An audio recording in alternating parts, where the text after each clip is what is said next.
রক্ত ঢেউ খেলছে বড় তালুকদার বাড়ির উঠানে।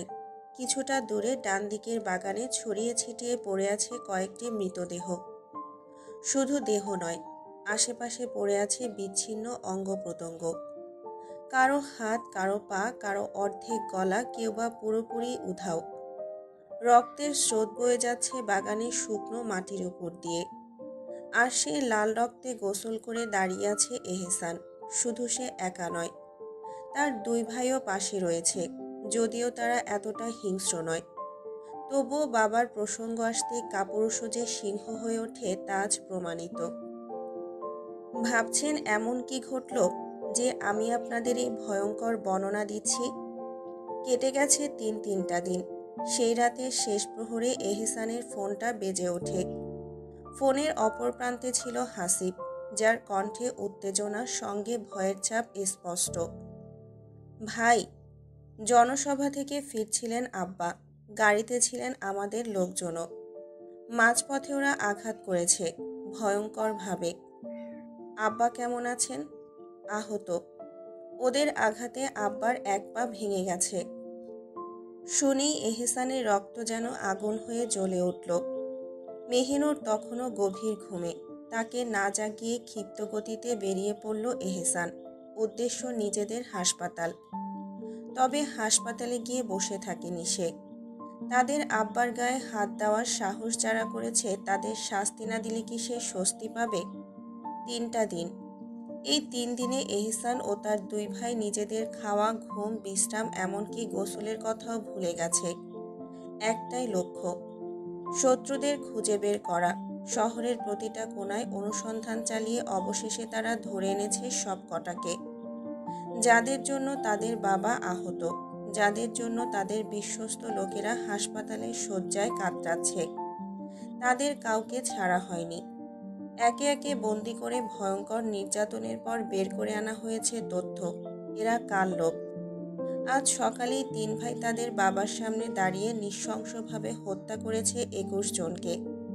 প্রতিটা আঘাতে প্রতিশোধের আগুন ছিল, প্রতিটা কোপে ছিল জ্বলে ওঠা কর্তব্য। তারা জানে এটা অন্যায়, কিন্তু এখন অন্যায় ন্যায়ের বিচার কে করবে? তাদের চোখে এটাই ঠিক। যারা তাদের বাবার গায়ে হাত তুলেছে তারা কোনো ক্ষমার যোগ্য হতে পারে না। এহসান পুরো শরীর রক্তে রঞ্জিত করে ফেলেছে। তার ভাইয়েরা 7 থেকে 8 জনকে কুপিয়েছে, আর বাকি সব কিছুর নিষ্পত্তি করেছে সে নিজেই। মনিরুল সাহেব ছেলেদের এই পাগলামি দেখে হতাশ। উনি কিছুটা দূরে বসে আছেন হুইল চেয়ারে। তিনি জানেন তার ছোট ছেলে যখন প্রতিশোধের নেশায় পড়ে তখন পিছু হটার কথা ভাবেও না। তবুও তিনি বুঝিয়ে বলেছিলেন, বাবা, এটা একটা তুচ্ছ বিষয় ছিল, এত ভয়ঙ্কর হওয়া উচিত হয়নি। এহসান ওনাকে ঠান্ডা অথচ শিরায় শিরায় জ্বলতে থাকা কণ্ঠে বলেছিল, না আব্বা, এটা তুচ্ছ নয়। ওরা তোমার গায়ে হাত দিয়েছে মানে আমাদের কলিজায় হাত দিয়েছে। তুমি যেখানে আমাদের জীবন, সেখানে এটা তুচ্ছ হতে পারে না। বাবা ছেলের এই অবিচল প্রতিজ্ঞা দেখে কিছু না বলে শুধু দীর্ঘশ্বাস ফেললেন। তার চোখে একটাই চিন্তা, ইস, 16 বছর আগে যদি আমার এই সিংহটা এত বড় আর শক্তিশালী হতো, তাহলে হয়তো আমি আমার 3টা সন্তানকে হারাতাম না। এহসান ধীর পায়ে হাঁটতে হাঁটতে বাবার সামনে এসে হাঁটু গেড়ে বসে। এক পলক লাশগুলোর দিকে তাকিয়ে তারপর বাবার চোখে চোখ রেখে দৃঢ় কণ্ঠে বলল, আব্বা, মনে রাখবেন, যতদিন আমার শরীরে প্রাণ আছে ততদিন আপনার গায়ে একটা আঁচড়ও পড়তে দেব না, ইনশাআল্লাহ। মনিরুল সাহেব ছেলের কথা শুনে মৃদু হাসলেন। ক্লান্ত চোখে শুধু তাকিয়ে বললেন, যাও বাবা, পবিত্র হয়ে এসো। এহসান মাথা নাড়িয়ে উঠে দাঁড়ালো। ধীর পায়ে এগিয়ে গেল পুকুরের দিকে। উদ্দেশ্য পবিত্র হওয়া।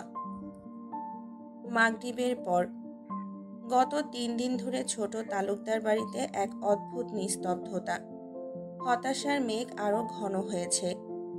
মেহেরাজকে নিরাপদে বাড়িতে ফিরিয়ে দিয়েছে এহসানের লোকজন, কিন্তু তাতে কি? মেহেরুব বা মেহেরাজ নিজেদের ফুলকে রক্ষা করতে পারল না। এত চেষ্টা করেও তাকে সেই নরপশুর হাতেই তুলে দিতে হলো। মেহেরুব শূন্য চোখে বাড়ির ছাদ থেকে আকাশের দিকে তাকিয়ে আছে। যেন কিছুই তাকে আর স্পর্শ করছে না।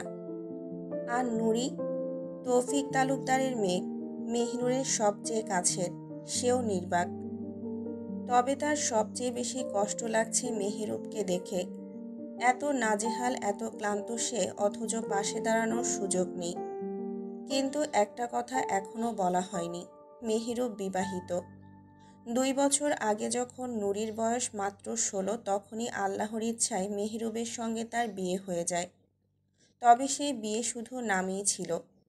মেহেরুব কখনোই তাকে স্ত্রী বলে গ্রহণ করেনি।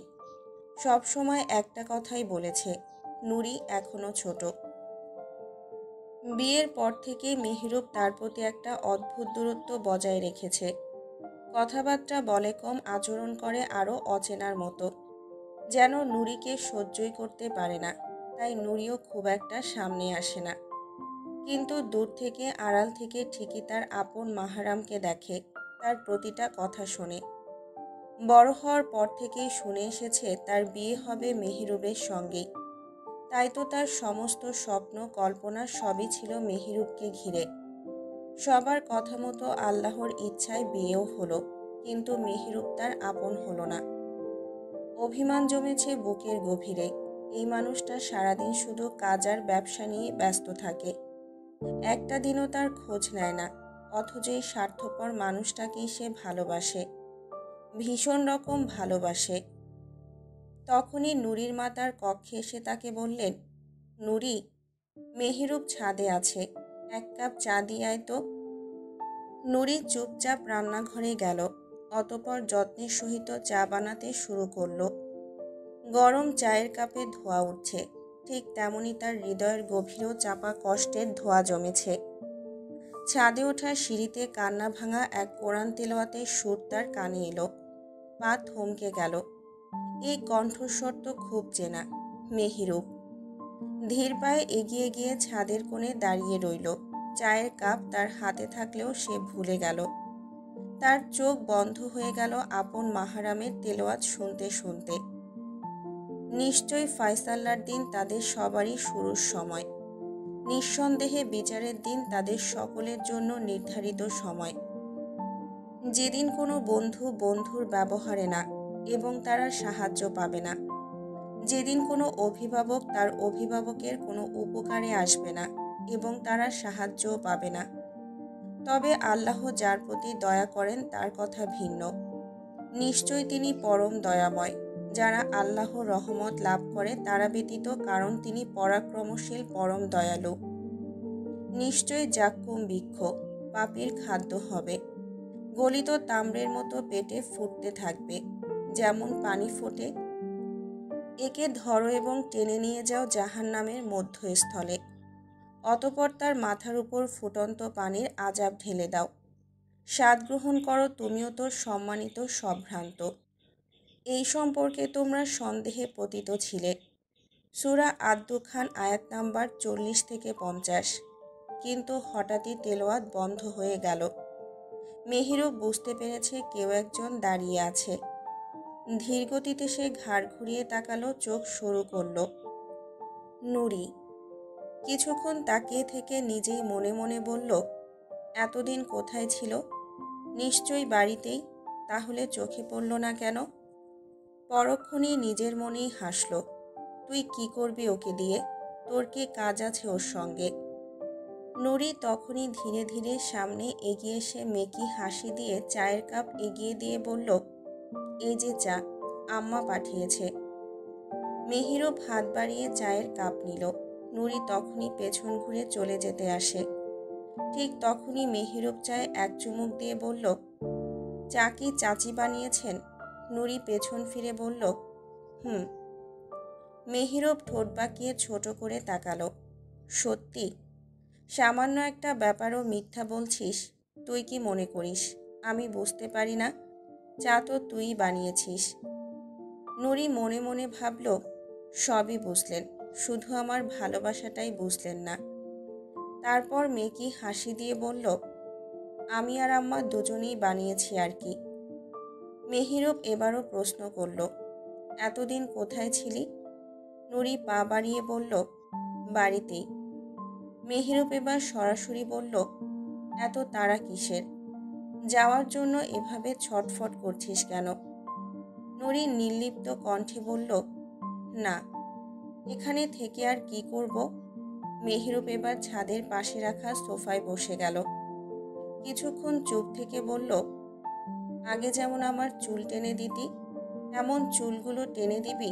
খুব মাথা ধরেছে, দিবি একটু? কথাটা যেন নুরির অন্তরের গভীরে গিয়ে আঘাত করল। সামান্য চুল টেনে দেওয়ার জন্য বলছে, ইস, এই পুরুষ যদি জীবনটাও চাইতো আমি হাসি মুখেই দিয়ে দিতাম। তারপর কাপা গলায় বলল, আপনি বসুন, আমি দিচ্ছি। মেহেরুপ চায়ের কাপটা টেবিলে রেখে চোখ বন্ধ করে সোফায় হেলান দিল। নুরি ধীর পায়ে তার পেছনে এসে দাঁড়ালো।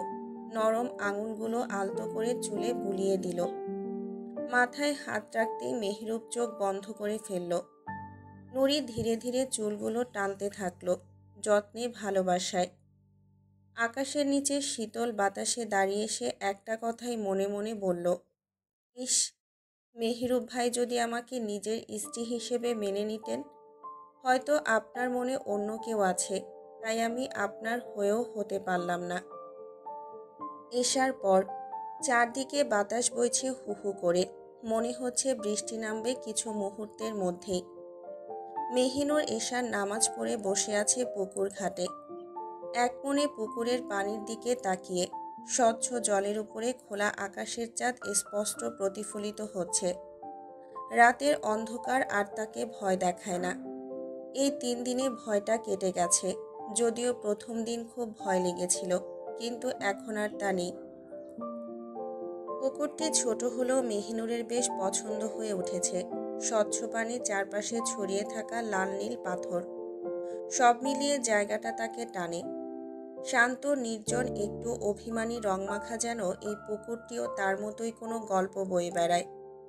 সে এক দৃষ্টিতে তাকিয়ে আছে পানির দিকে। একসময় মনে মনে ফিসফিসিয়ে বলে, তুমি এমন এক আত্মা যার অস্তিত্বটাই মিথ্যা, আর তাই তুমি সবসময় নিকৃষ্ট পরিস্থিতির শিকার হও। কথাগুলো তার নিজের জন্যই, নিজের হতাশার জন্য। কিন্তু আবার নিজেই নিজেকে সান্ত্বনা দেয়, তবে চিন্তা করো না, হতাশ হইও না। তোমার রব আছেন, তিনি ঠিকই তোমাকে উত্তম পরিস্থিতির আশ্রয়ে পৌঁছে দেবেন, ইনশাল্লাহ, খুব শিগগিরই। ঠিক তখনই গেটের দিকে খট করে আওয়াজ হয়। মেহিনুরের ধ্যান ভেঙে যায়। মনে মনে ভাবে এহসান, হয়তো সেই এসেছে। ভীষণ ইচ্ছে করছিল দৌড়ে গিয়ে সামনে দাঁড়ানোর, কিন্তু অভিমান চাপা রাগটা হতে দেয় না। সে চুপচাপ বসে থাকে, একদম নীরব হয়ে। এহসান ধীর পায়ে প্রবেশ করে বাড়িতে, গেট লাগিয়ে নেয় ভালো করে। সামনের দিকে পা বাড়াতেই তার চোখ পড়ে পুকুর ঘাটে। সেখানে চাঁদের আলোয় বসে আছে তার প্রাণপ্রিয় নারী। তার বুকের ভেতর ধক ধক শুরু হয়। 9 বছরের এই পুরনো রোগ আবার মাথাচাড়া দেয়। বুকের ভেতর যেন হাতুড়ি পেটানো শুরু হয়। তবে সেটা কেবল একজনকে দেখলেই হয়, তার বেয়াদব নারীকে। এই বেয়াদব নারী তো যখন বাজারের মধ্যে দিয়ে কোরআন বুকে ঝুলিয়ে মাদ্রাসায় যেত, কি নিখুঁতভাবে তখনও তাকিয়ে দেখত সে।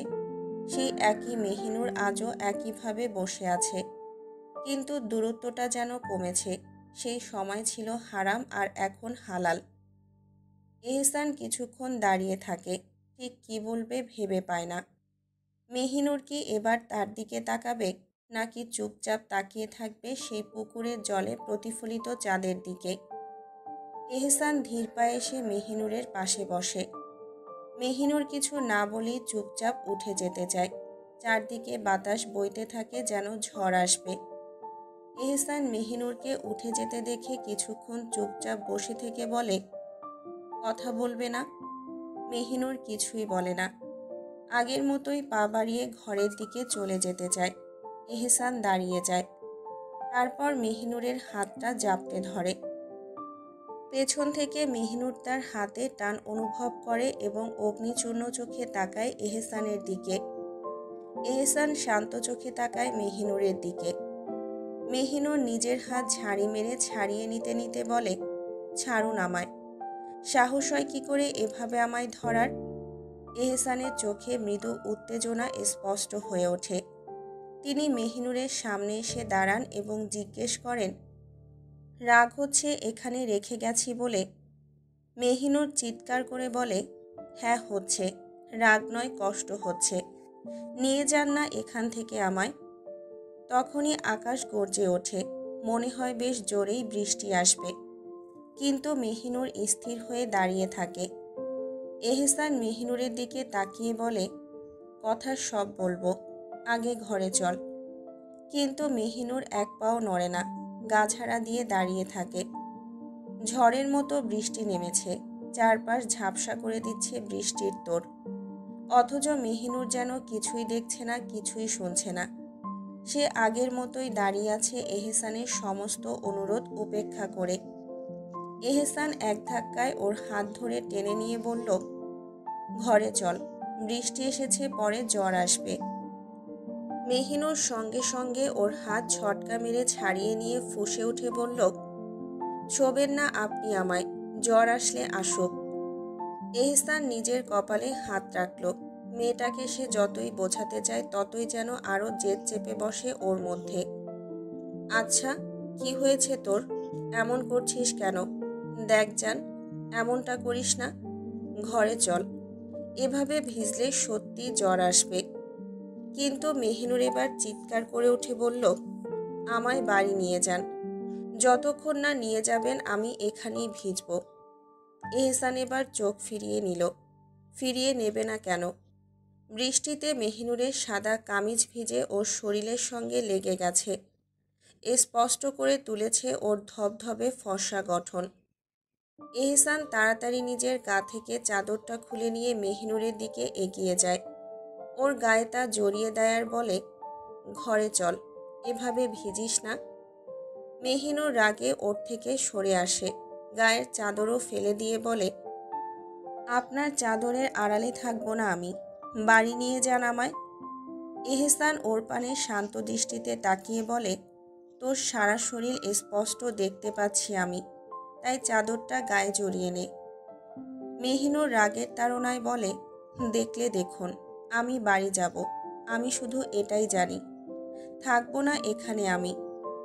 এহসানোর এমন জেদ দেখে ধমক দিয়ে বলে, তোর এখানেই থাকতে হবে, এখানেই থাকবি তুই। মেহিনুর এহসানের দিকে তাকিয়ে শান্ত গলায় বলে, আপনি নিয়ে যাবেন না আমায়, তাই তো? এহসান বলে, হ্যাঁ, নিয়ে যাব না। মেহিনুর এবার গেটের দিকে তাকিয়ে বলে, আমি চলে যাচ্ছি। গেটের বাইরে যদি কাঁটাতারও হয় হলে হোক, মরলে মরি, আপনার কি তাতে? এই বলেই মেহিনুর গেটের দিকে পা বাড়ায়।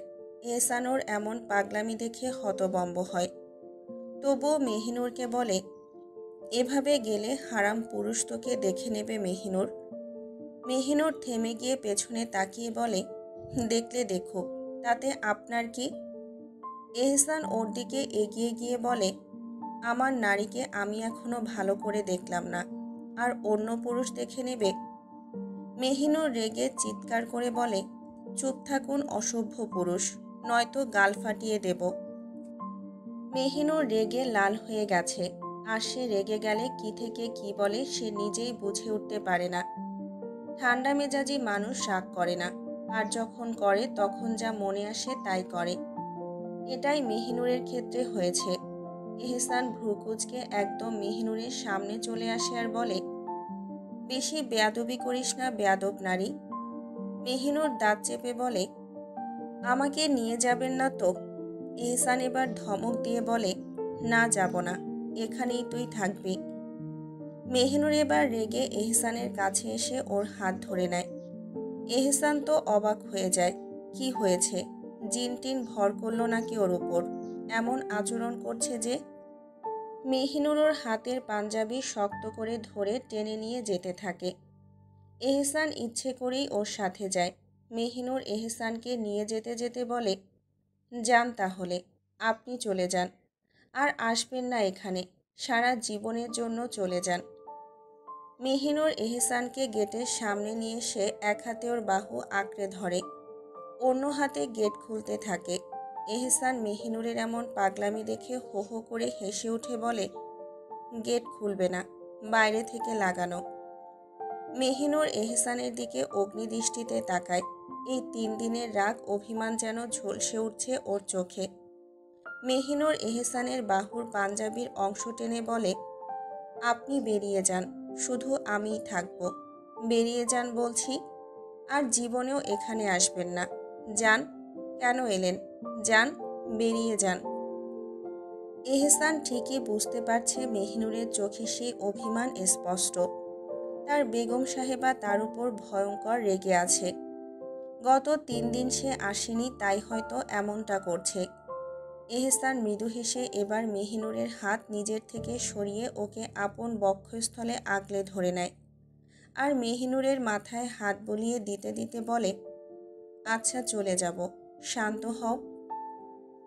ঝুমঝুমিয়ে বৃষ্টি পড়ছে, যেন আকাশওয়াজ নিজের ভারী মনটা হালকা করছে।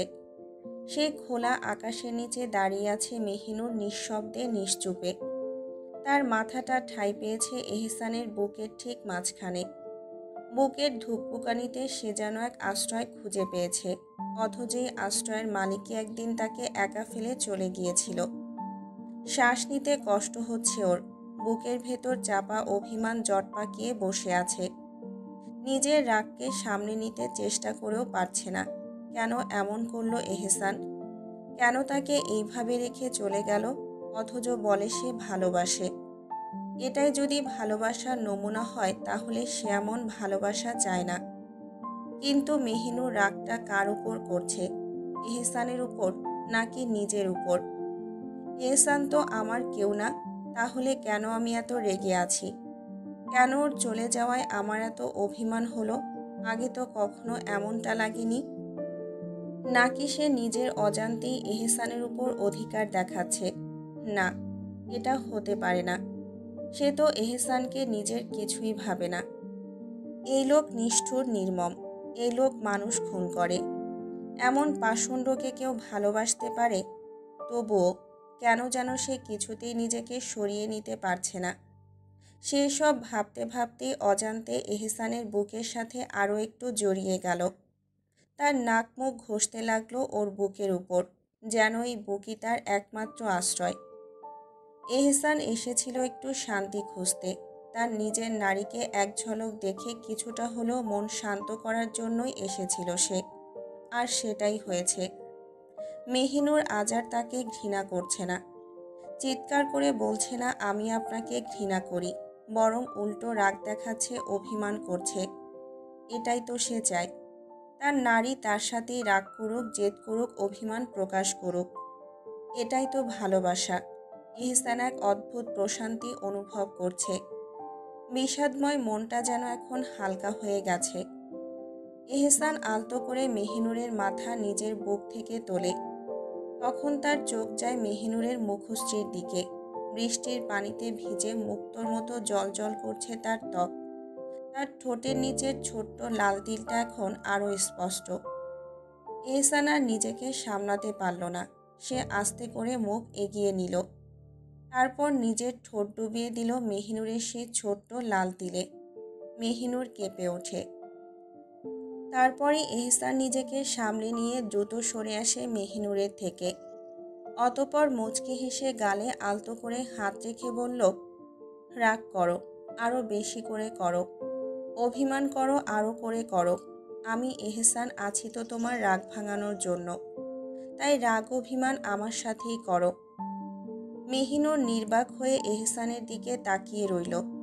সে ভেবেছিল এখন নিশ্চয়ই শাস্তি পাবে, কঠিন কথায় জর্জরিত হবে, কিন্তু উল্টো এহসান এসব বলছে। এহসান মেহিনুরের এমন অবাক করা মুখ দেখে মুচকি হাসল। তারপর আচমকাই তাকে কোলে তুলে নিল। মেহিনুর এখনো তাকিয়ে আছে ওর পানে। আল্লাহ, এত সুন্দর পুরুষ হয় নাকি, যে একবার তাকালে চোখ ফেরানোই কঠিন হয়ে যায়। মেহিনুর দিশেহারা চোখে তাকিয়ে থাকে এহসানের বৃষ্টি ভেজা মুখশ্রীর পানে। দাড়ি বেয়ে পানি পড়ছে, এক মুগ্ধতার পরিস্থিতি। এহসানের দিকে তাকিয়ে থাকতে থাকতে হঠাৎ মেহিনুরের চোখ গেল নিজের শরীরের দিকে। তারপর যেন বজ্রাঘাত হলো ওর উপর। সে তো পুরোপুরি ভিজে গেছে। তার শরীর স্পষ্ট দেখা যাচ্ছে। অর্থাৎ এতক্ষণ ধরে সে এই অবস্থাতেই এহসানের সামনে দাঁড়িয়েছিল। ছি ছি। মেহিনুর আতঙ্কিত হয়ে নিজের হাত দিয়ে পেট আড়াল করতে লাগলো। এহসান ওর কাণ্ড দেখে হেসে ফেলল। তারপর দরজার দিকে হাঁটতে হাঁটতে বলল, যা দেখার দেখে নিয়েছি, এখন আর লুকিয়ে লাভ নেই গো বেগম। মেহিনুর বড় বড় চোখে ওর দিকে তাকালো। সে থতমত খেয়ে বলল, কি দেখেছেন? বেশি কিছু না, শুধু তোমার গলার নিচে, পেটে, পিঠে যতগুলো তিল আছে সেগুলোই। কথা বলেই সে বাথরুমের দরজা ঠেলে খুলে নেয়। তারপর মেহিনুরকে কোল থেকে নামিয়ে দিল। মেহিনুর কিছু বলতে যাবে, ঠিক তখনই এহসান বলল, আমি কাপড় আনছি, তুমি অপেক্ষা করো। মেহিনুর মাথা নিচু করে দ্রুত সরে গেল। তারপর মনে মনে নিজেকে গালি দিতে লাগলো, আমি কি করলাম? এত বিশ্রী পরিস্থিতি, ছি।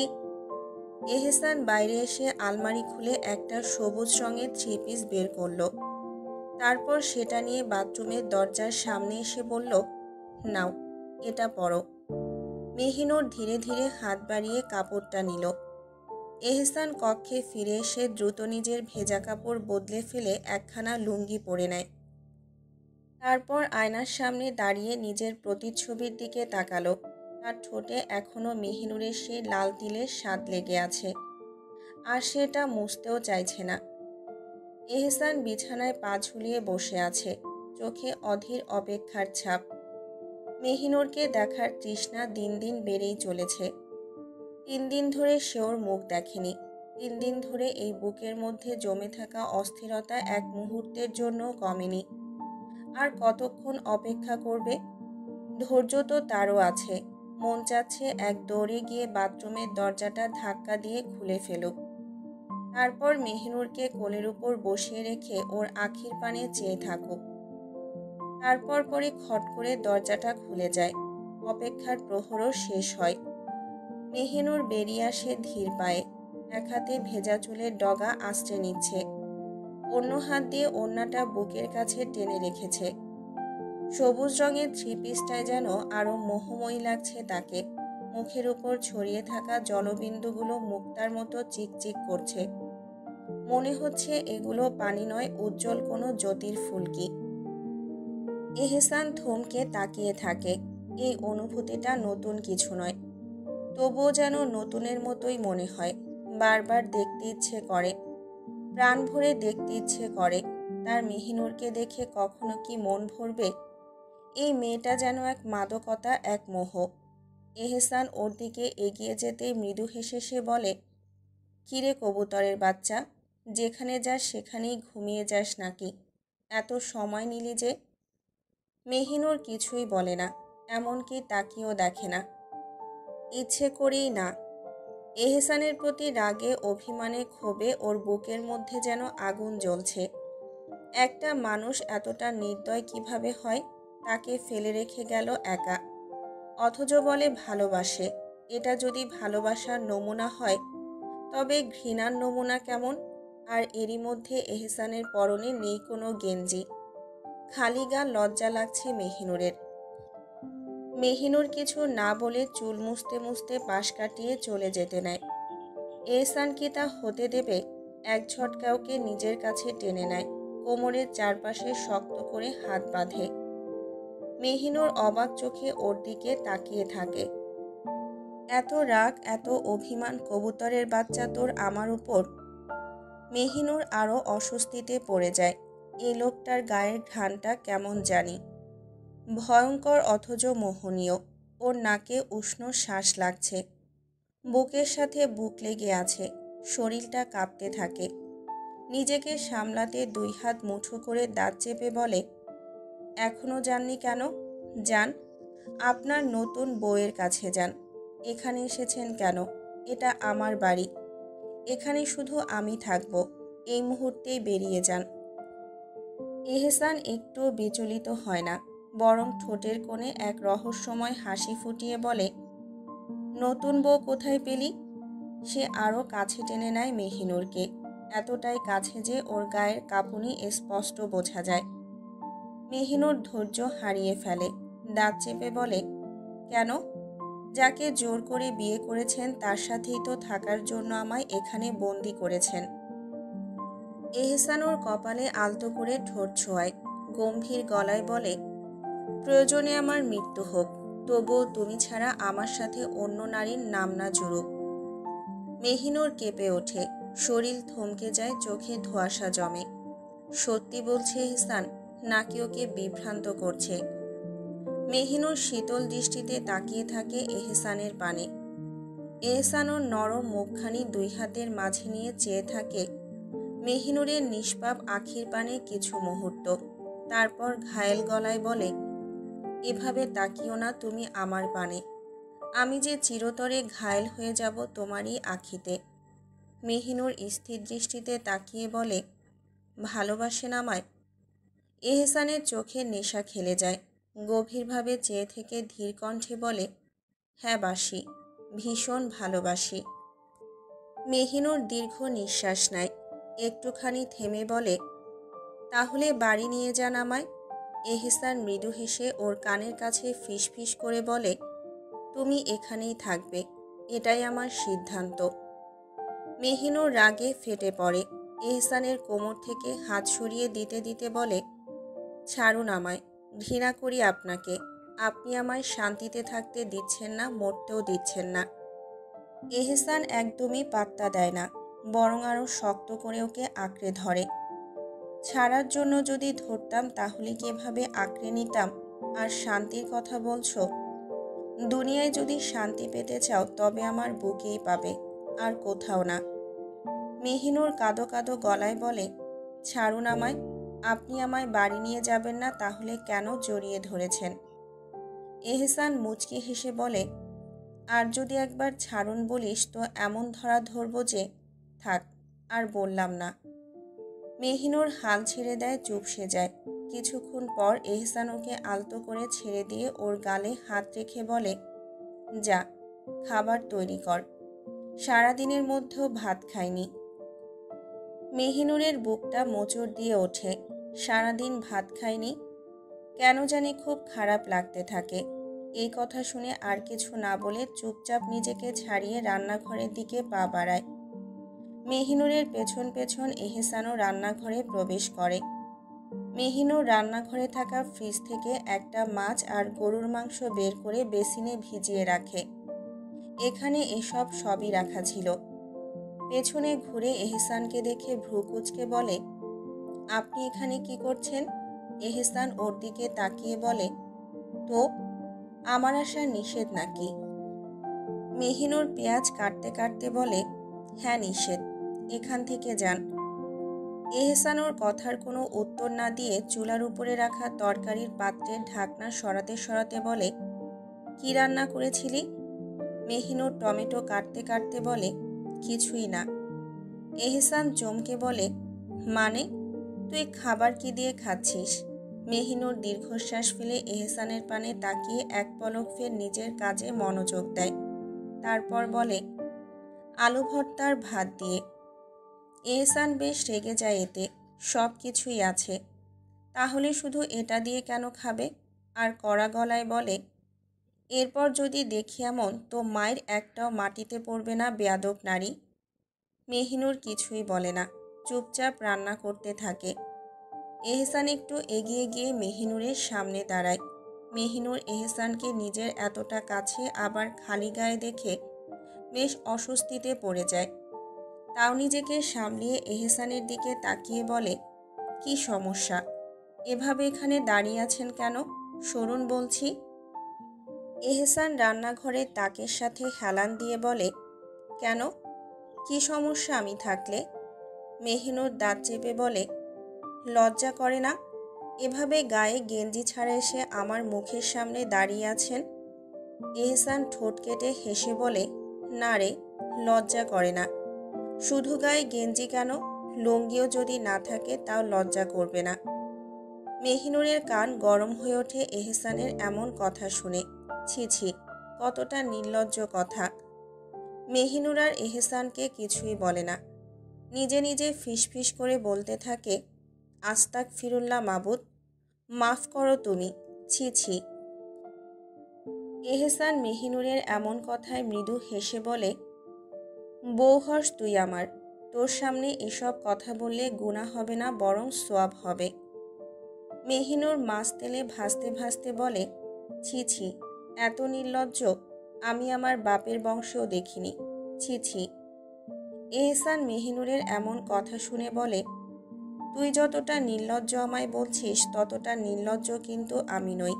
মেহিনুর দাঁত চেপে বলে, তা শুনি, কি কি বাকি রেখেছেন যে আপনি এতটাও নির্লজ্জ নন?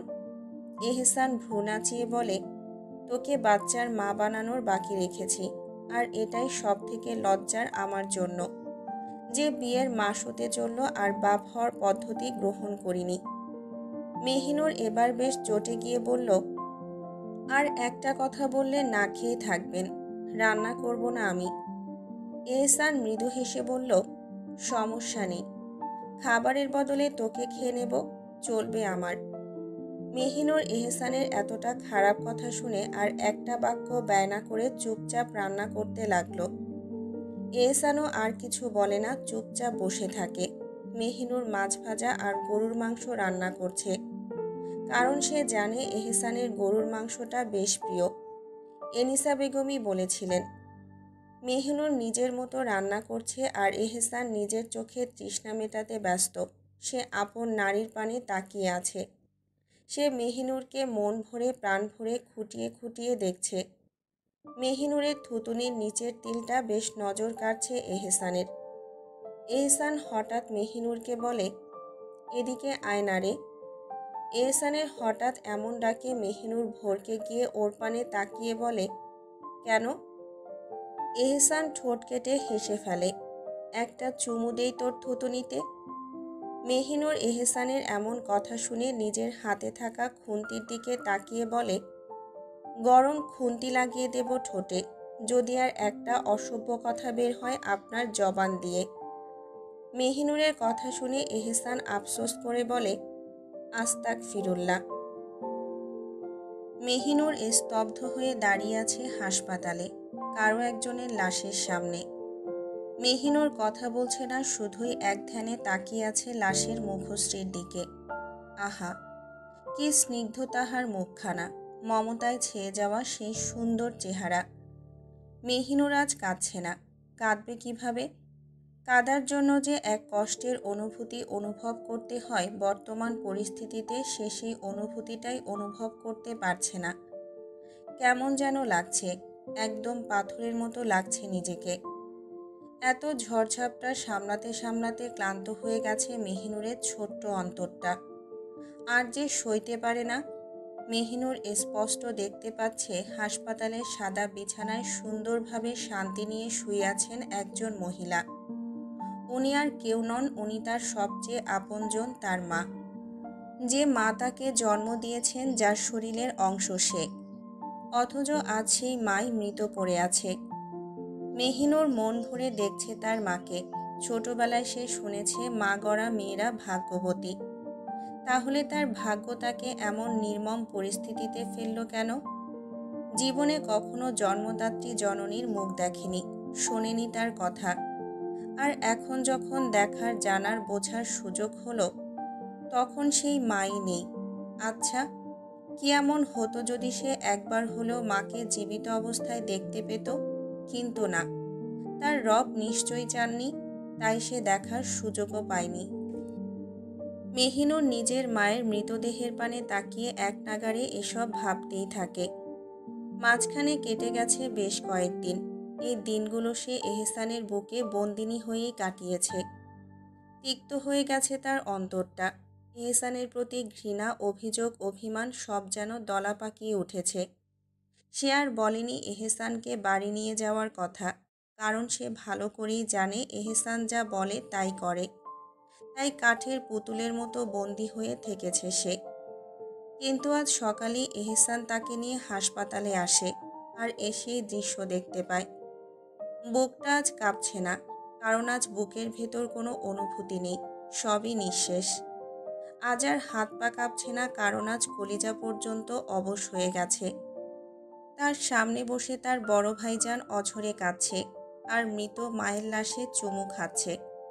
ইস, তার ভাইজান কত ভাগ্যবান, কারণ সে তার মাকে জীবিত থাকতে দেখেছে, চিনেছে, অনুভব করেছে। মেহিনুর মেহেরাজের পাগলামি দেখে বুঝে গেছে মেহেরাজ তার মাকে ভালোভাবেই জানে, কিন্তু আফসোস, সে নিজে না পারল জানতে, না পারল দেখতে। এহসান হালকা ধাক্কা দিয়ে বলে, কি হলো, এমন করছো কেন মেহিনুর? এহসানের কথায় মেহিনুর তার পানে তাকায়, তারপর নিজের মায়ের দিকে তাকিয়ে বলে, মাকে দেখছি, আমার মাকে দেখছি, মন ভরে দেখছি, কত সুন্দর আমার মা। নিশ্চয় আমার মায়ের মনটাও অনেক সুন্দর ছিল, তাই না এহসান চাচা? মেহিনুরের কথা এহসান বুঝতে পারে সে নিজের মধ্যে নেই, উল্টোপাল্টা বকছে। এহসান মেহিনুরের হাত ধরে অন্যদিকে নিয়ে যাওয়ার জন্য বলে, চল, এখানে এসে বস।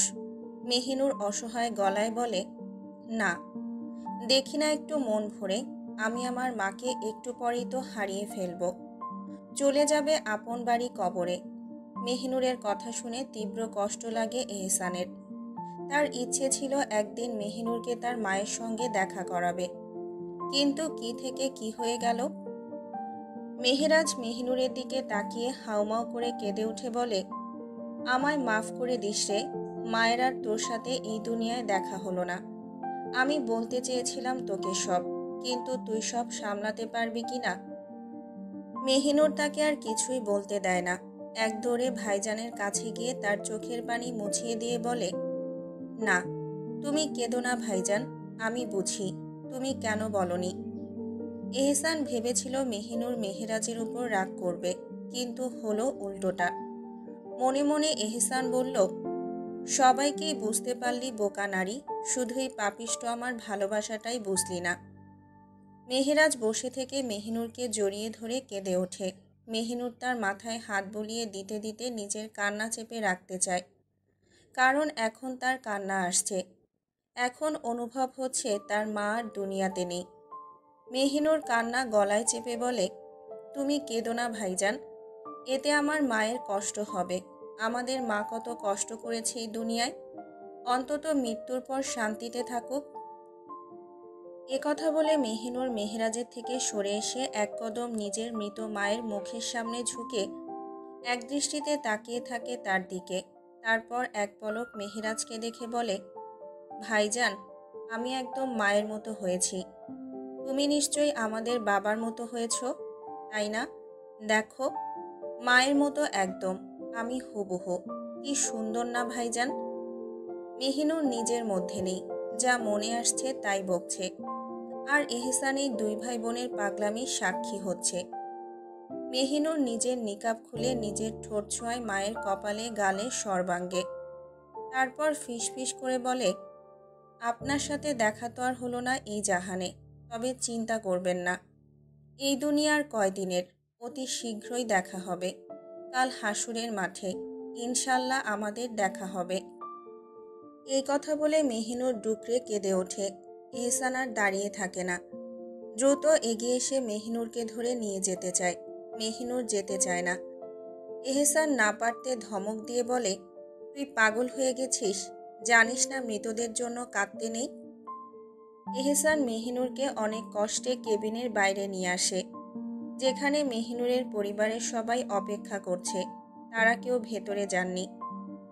যতই হোক গায়রত বলে কিছু আছে, মেহিনুরের মা তাদের জন্য হারাম, তাই ওনার লাশও তাদের দেখা হারাম। আর বাড়ির মহিলারাও এখনো ভেতরে যাননি, কারণ এতক্ষণ এহসান সেখানে ছিলেন। যদিও তারা পর্দার আড়ালে ছিলেন, তবুও এহসান মেহিনুরকে নিয়ে আসার পর সবাই সামনে এসে দাঁড়ান। মেহিনুর বাইরে আসতেই মেহিরুপ এক প্রকার দৌড়ে এসে তাকে নিজের কাছে টেনে নেয়, শক্ত করে আগলে ধরে ফিসফিসিয়ে বলে, তুই একদম কাঁদবি না, কষ্ট পাবি না, আমরা আছি তো, আমরা আছি না। মেহিনুর মেহিরুপকে শক্ত করে জড়িয়ে ধরে চিৎকার করে কাঁদতে কাঁদতে বলে, ভাইজান, আমি আর নিতে পারছি না, আমি মরে যাব, আমার দম বন্ধ হয়ে আসছে। ঠিক তখনই পাশ থেকে ওর বাবা বলে ওঠেন, আম্মা, তুমি কেঁদো না, তোমাকে কান্নায় মানায় না। কতদিন পর আম্মা ডাক শুনল মেহিনুর নিজের বাবার মুখ থেকে। কিছুক্ষণের জন্য একদম স্তব্ধ হয়ে যায় সে। অতঃপর মেহেরুবকে ছেড়ে এসে নিজের আব্বাকে শক্ত করে জড়িয়ে ধরে ডুকরে কেঁদে ওঠে। মাঝারুল সাহেব কিছুই বলেন না, চুপচাপ মেয়ের মাথায় হাত বুলিয়ে দিতে থাকেন। তখনই এহসান বলে ওঠে, মেহেরুব, আমি মেহেরাজকে বের করে আনছি, তুই ওকে সামলাস আর তাড়াতাড়ি জানাজার ব্যবস্থা কর। মেহেরুব এহসানের কথায় মাঝারুল সাহেবের দিকে তাকিয়ে বলে, আব্বা, জানাজা কোথায় হবে? বাড়িতে নিয়ে যাবেন না খালাকে? এহসান স্পষ্ট কণ্ঠে বলে, এখানেই গোসল দিয়ে রাতে আমরা যারা আছি তারাই জানাজা পড়িয়ে সোজা কবরস্থানে নিয়ে গিয়ে দাফন করব। এহসানের কথায় মেহেরুব, মাঝারুল সাহেব এবং অন্য ভাইরাও সহমত প্রকাশ করেন। এহসান ভেতরে গিয়ে মেহেরাজকে নিয়ে আসে। মেহেরাজ তখনও কান্নায় ভেঙে পড়েছে। অতঃপর মেহিনুরকে আগলে নিয়ে একটা বেঞ্চে বসায়। স্পষ্ট দেখা যাচ্ছে ওর কি অবস্থা হয়েছে। কান্না করতে করতে যেন নিঃশেষ হয়ে গেছে। এহসান নিজের পাঞ্জাবির পকেট থেকে রুমাল বের করে ওর চোখ মুখ মুছিয়ে দিতে দিতে বলে, তুমি এভাবে কেঁদো না, এতে মেহেরাজ আরও ভেঙে পড়বে। নিজেকে শক্ত করো, তুমি কি জানো না? কথার শেষ না হতেই মেহিনুর একদৃষ্টিতে এহসানের দিকে তাকিয়ে থাকে। এই মানুষটা যতই খারাপ হোক না কেন, তার খারাপ সময়ে সব কিছু ভুলে সে পাশে দাঁড়ায়। পরক্ষণেই মেহিনুর হঠাৎ এহসানের বুকে ঝাঁপিয়ে পড়ে। শক্ত করে আঁকড়ে ধরে ডুকরে কেঁদে উঠে বলে, আমি আমার মায়ের মৃত্যুর জন্য কাঁদছি না, আমি কাঁদছি কারণ আমি আমার মায়ের জীবিত মুখখানা কখনো দেখতে পাইনি। এহসান মেহিনুরের মাথায় আর পিঠে হাত বুলিয়ে সান্ত্বনার সুরে বলে, তো কি হয়েছে? এই দুনিয়ায় দেখতে পাওনি তো কি হয়েছে, চিরস্থায়ী পরকালে নিশ্চয়ই দেখতে পাবে। কিন্তু মেহিনুর শান্ত হয় না, আরও শক্ত করে আঁকড়ে ধরে এহসানকে। ফুপিয়ে ফুপিয়ে কাঁদতে থাকে। অবশেষে মাটির কোলে শোয়ানো হলো মেহিনুরের মাকে। কান্নার স্রোত ধীরে ধীরে স্মিত হয়ে এলো, অথচ শূন্যতার দহন যেন আরও প্রবল হলো। এহসান জানাজা থেকে ফিরে ছোট তালুকদার বাড়ির দরজার সামনে এসে দাঁড়ায়। আজ কত বছর পর এই বাড়িতে পা রাখছে সে নিজেই জানে না। তার চোখে কোনো আবেগ নেই, কেবল এক অদ্ভুত স্থিরতা। বাড়িতে ঢুকেই সে দেখে মেহিনুর মাটিতে বসে আছে, যেন ভেঙে পড়েছে সমগ্র অস্তিত্ব। তার মাথা রাখা এহসানের আপন খালার কোলে, এনিফা বেগমের কোলে। কত বছর পর যে নিজের মায়ের বোন খালাকে দেখল তার হিসেব নেই এহসানের। এহসান কিছুক্ষণ স্থির দাঁড়িয়ে থাকল, তারপর ধীরে ধীরে এগিয়ে এসে কাশি দিয়ে নিজের উপস্থিতি জানান দিয়ে বলল, মেহিনুর চলো, যেতে হবে। তার কণ্ঠে আদেশের সুর। এনিফা বেগম চোখ তুলে তাকালেন, ক্ষিপ্ত দৃষ্টি, যেন মুহূর্তেই চুরমার করে দেবেন সামনে দাঁড়িয়ে থাকা মানুষটাকে। তার বুকের ভেতর রাগ আর ঘৃণার এক সুনামি বয়ে চলেছে। মনে মনে বললেন, একটা পশু জন্ম দিয়েছিল আমার বোন, যে আজ আমার ফুলকে কলঙ্কিত করে ছাড়ল। এহসানের কণ্ঠ শুনে মেহিনুর যেন নিজ জগতে ফিরে আসে। ধীরে ধীরে মাথা তুলে দাঁড়াতে চেষ্টা করল। পাশে বসে থাকা মেহেরাজ দাঁড়িয়ে গেল আর রাগে ফেটে পড়ে বলল, মেহিনুর কোথাও যাবে না। এহসান এক পলক তাকিয়ে ধমক দিয়ে বলে, চুপ থাক, এত কথা বলিস না। দেখছিস না আমার বেগম নিজেই যেতে রাজি। মেহিনুর ধীর পায়ে মেহেরাজের কাছে গিয়ে শান্ত গলায় বলল, থাক ভাইজান, আর ঝগড়া করো না। দিন শেষে আমি ওনারই, তাই যেতেই হবে। তুমি আমার জন্য দুশ্চিন্তা করো না। তারপর এহসানের দিকে তাকিয়ে ফিসফিস করে বলল, আমি আসছি বোরকা পরে। এই বলে ধীর পায়ে নিজের ঘরের দিকে চলে গেল সে। এনিফা বেগম এতক্ষণ ঘৃণার আগুনে জ্বলছিলেন, চুপ ছিলেন, কিন্তু আর সহ্য করতে পারলেন না। শক্ত গলায় বললেন, তুই শেষমেশ নিজের কলঙ্কে আমার ফুলকেও কলঙ্কিত করে ছাড়লি। এহসান বিদ্রূপের হাসি দিয়ে বলল, তোমার ফুল তো আমারই, তাই আমার কলঙ্কে কলঙ্কিত হোক। এনিফা বেগম আর কোনো উত্তর দিলেন না, শুধু দৃষ্টি ফিরিয়ে নিলেন। ঘরের ভেতর নিস্তব্ধতা নেমে এলো। মেহেরাজ চুপচাপ বসে রইল সোফায়। কারো কাছে যেন কিছুই বলার নেই। অতঃপর মেহিনুর বোরকা পরে বেরিয়ে আসে। ঠিক তখনই দরজায় দেখা গেল মাঝারুল সাহেব, মনসুর তালুকদার আর ছোট দুই ভাইকে। তারা বুঝে গেলেন এহসান আজ মেহিনুরকে নিয়ে যাবে। মেহিরুব ক্ষিপ্ত হয়ে ধেয়ে আসতে চায়, কিন্তু মাঝারুল সাহেব হাত তুলে তাকে থামিয়ে দিলেন। তারপর এহসানের সামনে এসে শান্ত গলায় বললেন, কিছুদিনের জন্য আমার মেয়েকে আমার কাছে রেখে যা, পরে আমি নিজে গিয়ে দিয়ে আসব। এহসান ভ্রুকুচকে বিদ্রূপের হাসি দিয়ে বলে, আমি রেখে যাই আর তোমরা ওকে নিয়ে অন্য দেশে পালিয়ে যাও, তাই তো? মাঝারুল সাহেব ধীরস্থির কণ্ঠে বললেন, আমি কথা দিচ্ছি এমন কিছুই হবে না। এহসান এক পলক মেহিনুরের দিকে তাকালো, তারপর দৃঢ় কণ্ঠে বলল, আমার বউ আমার সাথেই যাবে, এটাই আমার শেষ কথা। মেহিনুর সামনে এসে দাঁড়ায়, তার কণ্ঠ স্পষ্ট অথচ বেদনায় ভারী। আব্বা, আপনি আমার জন্য কারো কাছে মাথা নত করবেন না। আজ থেকে ধরে নিন আপনার কোনো মেয়েই নেই, আপনি শুধুই দুই ছেলের পিতা। মাঝারুল সাহেব চোখ বন্ধ করলেন। তার মেয়ের কণ্ঠে যে কী পরিমাণ যন্ত্রণা তা সহ্য করা অসম্ভব। মেহিরব রাগে কাঁপতে কাঁপতে চিৎকার করে উঠে বলে, আমার বোন আমাদের সাথেই থাকবে, দেখি তুই কিভাবে নিয়ে যাস। এহসান মেহিনুরের দিকে তাকিয়ে হেসে বলল, নিয়ে তো যেতে চেয়েছিলাম কোলে করে, এবার দেখি তোর বোন কিভাবে যেতে চায়, হেঁটে নাকি কোলে করে। মনসুর তালুকদার বজ্রকণ্ঠে গর্জে উঠলেন, আর একটা কথা বললে জিভ ছিঁড়ে ফেলব। আমার ভাতিজি আমার সাথেই থাকবে। এহসান ঠান্ডা গলায় বলল, সাবধানে কথা বল মনসুর তালুকদার, ভুলে যাস না আমি এহসান তালুকদার, যা বলি তা অক্ষরে অক্ষরে পালন করি। তারপর এক ঝটকায় মেহিনুরের হাত ধরে কাছে টেনে নিল।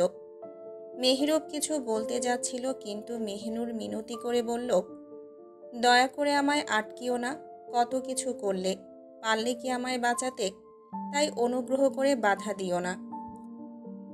চারপাশ নিস্তব্ধ হয়ে গেল, কেউ কিছুই বলল না। এহসান বিজয়ের হাসি নিয়ে বেরিয়ে এলো, হাত ধরে টেনে নিল মেহিনুরকে। তালুকদার বাড়ির দরজা পেরিয়ে তাদের ছায়া মিলিয়ে গেল রাতের আধারে। মেহিনুর বসে আছে ঘরের এক কোণে, তবে বড় তালুকদার বাড়িতে নয়, সেই বন্দিখানায়। তার চোখে এক ধরনের স্থিরতা, যেন সে অন্য কোথাও হারিয়ে গেছে। এহসান আবার তাকে এখানে নিয়ে এসেছে, তবে মেহিনুর একটুও জেদ করছে না। তার ভেতরে কোনো প্রতিরোধ নেই, সে শুধু নীরব হয়ে বসে আছে, পাথরের মতো নিঃশব্দ। চোখের সামনে ভাসছে তার জন্মদাত্রী মায়ের লাশ। সেই দৃশ্য, সেই যন্ত্রণা যেন তার শরীরের মধ্যে ক্ষত হয়ে গিয়েছে। এহসান তাকে কিছুই বলছে না, সে চুপচাপ বসে শুধু মেহিনুরকে লক্ষ্য করছে। সে জানে এই মুহূর্তে মেহিনুরকে সময় দেওয়া প্রয়োজন, তাকে নিজেকে সামলানোর সুযোগ দেওয়াটা দরকার। এহসান আলতো পায়ে বিছানা থেকে উঠে যায়, তারপর বাথরুম থেকে রুমাল নিয়ে পানি দিয়ে ভিজিয়ে আনে। মেহিনুরের কাছে এসে তার হাত মুখ মুছিয়ে দেয়, চুলগুলো ঠিকঠাক করে গুছিয়ে দেয়। প্রতিটা ছোট কাজ যেন এক ধরনের শান্তির চেষ্টা, কিন্তু মেহিনুরের কোনো ভাবান্তর নেই, তার চেহারার কোনো পরিবর্তন নেই, সে যেন নিজের ভেতরেই কোথাও হারিয়ে গেছে। এহসান এগুলো করছে, কিন্তু মেহিনুর এক মুহূর্তের জন্য তার দিকে তাকাচ্ছে না। সে নিজের দুনিয়ায় হারিয়ে গেছে, এক বেদনার ভেতরে ডুবে আছে। মেহিনুর এক পলক এহসানের দিকে তাকালো, চোখ ভরা ঘৃণা নিয়ে। মনে মনে ভাবতে লাগলো, এতটুকু কি ক্ষতি হতো যদি অন্তত 2 দিনের জন্য হলেও তাকে তার পরিবারের কাছে রেখে আসতো? কেন বুঝতে পারে না এহসান তার কষ্ট? কেন? এহসান মেহিনুরের সেই বিদ্ধ করা দৃষ্টির সামনে অসহায় হয়ে গেল। বুকটা ধক করে উঠল। সেই একই ঘৃণা, সে আগের মতো তীব্র ঝলসে দেওয়া ঘৃণা নিয়ে তাকিয়ে আছে তার নারী। ভারী গলায় এহসান বলল, বুকটা কেঁপে ওঠে যখন তোমার চোখের ঘৃণা আমায় বিদ্ধ করে। মেহিনুর কাঁপা কাঁপা কণ্ঠে ফিসফিস করে বলল, আপনি ঘৃণারই যোগ্য। আপনার মতো নিষ্ঠুর পুরুষকে ঘৃণা করা যায়, আর কিছু না। কেন এত নিষ্ঠুর আপনি, কেন? এহসান মেহিনুরের চোখে গভীর দৃষ্টি মেলে বলল, আমার পাপ, আমার নিষ্ঠুরতা সেসবই তো তুমি দেখতে পাও, কিন্তু আমার ভালোবাসা, সেটা কি একবারও দেখলে না? একবারও বুঝলে না? অথচ আমার এই পাপের তুলনায় তোমার প্রতি আমার ভালোবাসা অসীম। মেহিনুর কোনো উত্তর দিল না, চোখ নামিয়ে নিল। হ্যাঁ, এটা ঠিক। এহসান তাকে ভালোবাসে, কিছুটা হলেও সে বোঝে। কিন্তু এই ভালোবাসার চেয়ে সে তার নিকৃষ্টতাই বেশি দেখতে পায়, বেশি অনুভব করে। এহসান এক দীর্ঘশ্বাস ফেলে ধীরে ধীরে মেহিনুরকে কোলে তুলে নেয়। উদ্দেশ্য বিছানায় শুইয়ে দেওয়া। মেহিনুর অপ্রস্তুত হয়ে এহসানের গলা দুই হাতে শক্ত করে জড়িয়ে ধরল, মাথাটা ওর বুকে লেপ্টে দিল। এহসান ওকে বিছানায় শুইয়ে দিয়ে কোমল কণ্ঠে বলল, দেখো ঘুম আসে কিনা, আমি খাবার নিয়ে আসছি। এই বলে এহসান রান্নাঘরের দিকে চলে গেল। গত রাতে খাবার যা মেহিনুর তৈরি করেছিল তা গরম করে, কিন্তু শুধু গরম করাই নয়, নিজ হাতে ভাতও রান্না করল। যদিও কাজটা সহজ ছিল না, অনেক কষ্ট করে শেষ পর্যন্ত রান্না সম্পন্ন করে। অতঃপর খাবার নিয়ে ফিরে এলো মেহিনুরের কাছে। মেহিনুর বিছানায় আধশোয়া হয়ে বসেছিল। নিজের সাথে ঘটে যাওয়া সব অপ্রত্যাশিত ঘটনার হিসেব মেলাতে ব্যস্ত সে। এহসান মেহিনুরকে এই অবস্থায় দেখে দীর্ঘশ্বাস ফেলে খাবারের প্লেট নিয়ে ওর সামনে বসে। তারপর এক লোকমা ভাত তুলে মেহিনুরের সামনে ধরল। মেহিনুর সেই লোকমাটার দিকে তাকিয়ে থাকলো কিছুক্ষণ। এই ভাত কোথা থেকে এলো? সে তো রান্না করেনি। তাহলে কি? চট করেই চোখ তুলে তাকালো এহসানের দিকে। হতবম্ব হয়ে ফিসফিস করে বলল, আপনি? এহসান যত্ন সহকারে ওর মুখে খাবার তুলে দিতে দিতে বলল, হ্যাঁ, আমি রান্না করেছি। প্রতিদিন তো তুই আমায় রান্না করে খাওয়াস, আজ আমি না হয় তোকে খাওয়ালাম। মেহিনুর বিস্ময়ে তাকিয়ে রইল। এই পুরুষ তার জন্য রান্না করেছে? কেন করল? ভালোবাসে বলে? তাই কি? মেহিনুর এবার এহসানের হাতের দিকে দৃষ্টি দিল। গভীরভাবে পরখ করতে করতে বলল, হাতটা পোড়াননি তো? এহসান মৃদু হেসে নিজের হাতের দিকে তাকিয়ে উত্তর দেয়, না, পোড়ায়নি। মেহিনুর সূক্ষ্ম কণ্ঠে বলল, যদি পুড়ে যেত? এহসান মৃদু হাসল। আবারও মেহিনুরের মুখে খাবার তুলে দিতে দিতে বলল, পুড়লে পুড়ত, তোমার জন্য হাত নয়, অন্তরও যদি পুড়ে যায় তাও কম হবে। মেহিনুর বিস্ময়ের সাগরে ডুবে গেল। আজ আর থেমে থাকতে পারল না, প্রশ্নটা করেই ফেলল, আমি আমি এমন কি যার জন্য এত কিছু? এহসান গভীর চোখে তাকিয়ে মৃদুস্বরে বলল, আমার জীবনে তুমি ঠিক কি তা হয়তো এই জীবনে বলে শেষ করতে পারবো না, তাই থাক না কিছু না জানা প্রশ্ন। মেহিনুর আজ থামল না। আচ্ছা, একটা প্রশ্ন করি, উত্তর দেবেন? এহসান ওর মুখে খাবার তুলে দিতে দিতে বলল, হুম, করো। মেহিনুর নিজেকে সামলে গলা পরিষ্কার করল। তারপর এক অদ্ভুত প্রশ্ন করে বসল, ঠিক 5 বছর আগে শাওন মাসের 3 তারিখে, হ্যাঁ 3 তারিখেই, আপনি যে একজনকে জবাই করেছিলেন মনে আছে? তার নাম আলম। এহসান এক মুহূর্ত চুপ করে গেল। মেহিনুর থেমে গেল না। তাকে কেন মারলেন? সে তো একজন নিষ্পাপ বাবা ছিল, যে নিজের সন্তানদের জন্য পরিশ্রম করত। সে তো ভালো মানুষ ছিল, তাহলে কেন তাকে আপনার নিকৃষ্টতার শিকার হতে হলো? এহসান এক তপ্ত শ্বাস ফেলল। তারপর স্থির কণ্ঠে বলল, এটা জেনে রাখো, আলম এক বিষাক্ত কীট ছিল, তাই মরতে হয়েছে ওকে। মেহিনুর অসহায় গলায় বলল, কেন বলুন তো? এহসান ওর মুখে খাবার তুলে দিয়ে শান্ত গলায় বলল, সময় হলে সবই বুঝবি, ঠিক আছে? মেহিনুর চুপ করে গেল, কিন্তু এই নীরবতার মাঝেও ওর হৃদয়ে ঝড় বয়ে গেল। সবার চোখের সামনে একরকম মেনে নেওয়া হয়েছে যে মেহিনুর এখন থেকে এহসানের অধীনেই থাকবে, কিন্তু মেহেরুব ও মেহেরাজ তারা কোনোভাবেই এই বাস্তবতাকে মেনে নিতে পারছে না। তাদের কলিজার টুকরো তাদের মেহিনুর কিভাবে এক কলঙ্কের সঙ্গে সম্পর্কে আবদ্ধ থাকবে? মেহেরাজ আর মেহেরুব এসব নিয়ে চিন্তিত হয়ে বসে আছে ছাদের সোফাতে। অনেকক্ষণ নীরব থাকার পর মেহেরাজ হঠাৎ করেই বলে ওঠে, মেহেরুব, ওই যে এহসানের একটা ছোট বোন আছে না, ওর কি বিয়ে হয়ে গেছে?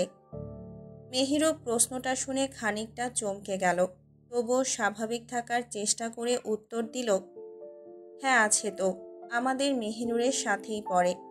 আর মনে হয় বিয়ে হয়নি, কারণ বিয়ে হলে তো এখানে থাকতো না। মেহেরাজ ঠোঁটের কোণে এক শয়তানি হাসি ফুটিয়ে বলল, ও আচ্ছা। মেহেরুব ভ্রুকুচকে মেহেরাজের দিকে তাকিয়ে বলে, এসব জানতে চাইছো কেন? মেহেরাজ তিক্ত হেসে বলল, বেশ প্রয়োজনেই জানতে চাইলাম। ঠিক তখনই ছাদে আলতো পায়ে চা নিয়ে প্রবেশ করলো নুরি। ওখানে রাখা টেবিলের উপর চায়ের ট্রেটা নামিয়ে মেহেরাজের দিকে তাকিয়ে বলল, বড় ভাইজান, আপনাদের চা। মেহেরাজ কোনো কথা না বলে নিজের কাপ তুলে নিল, তারপর সঙ্গে সঙ্গে উঠে দাঁড়ালো।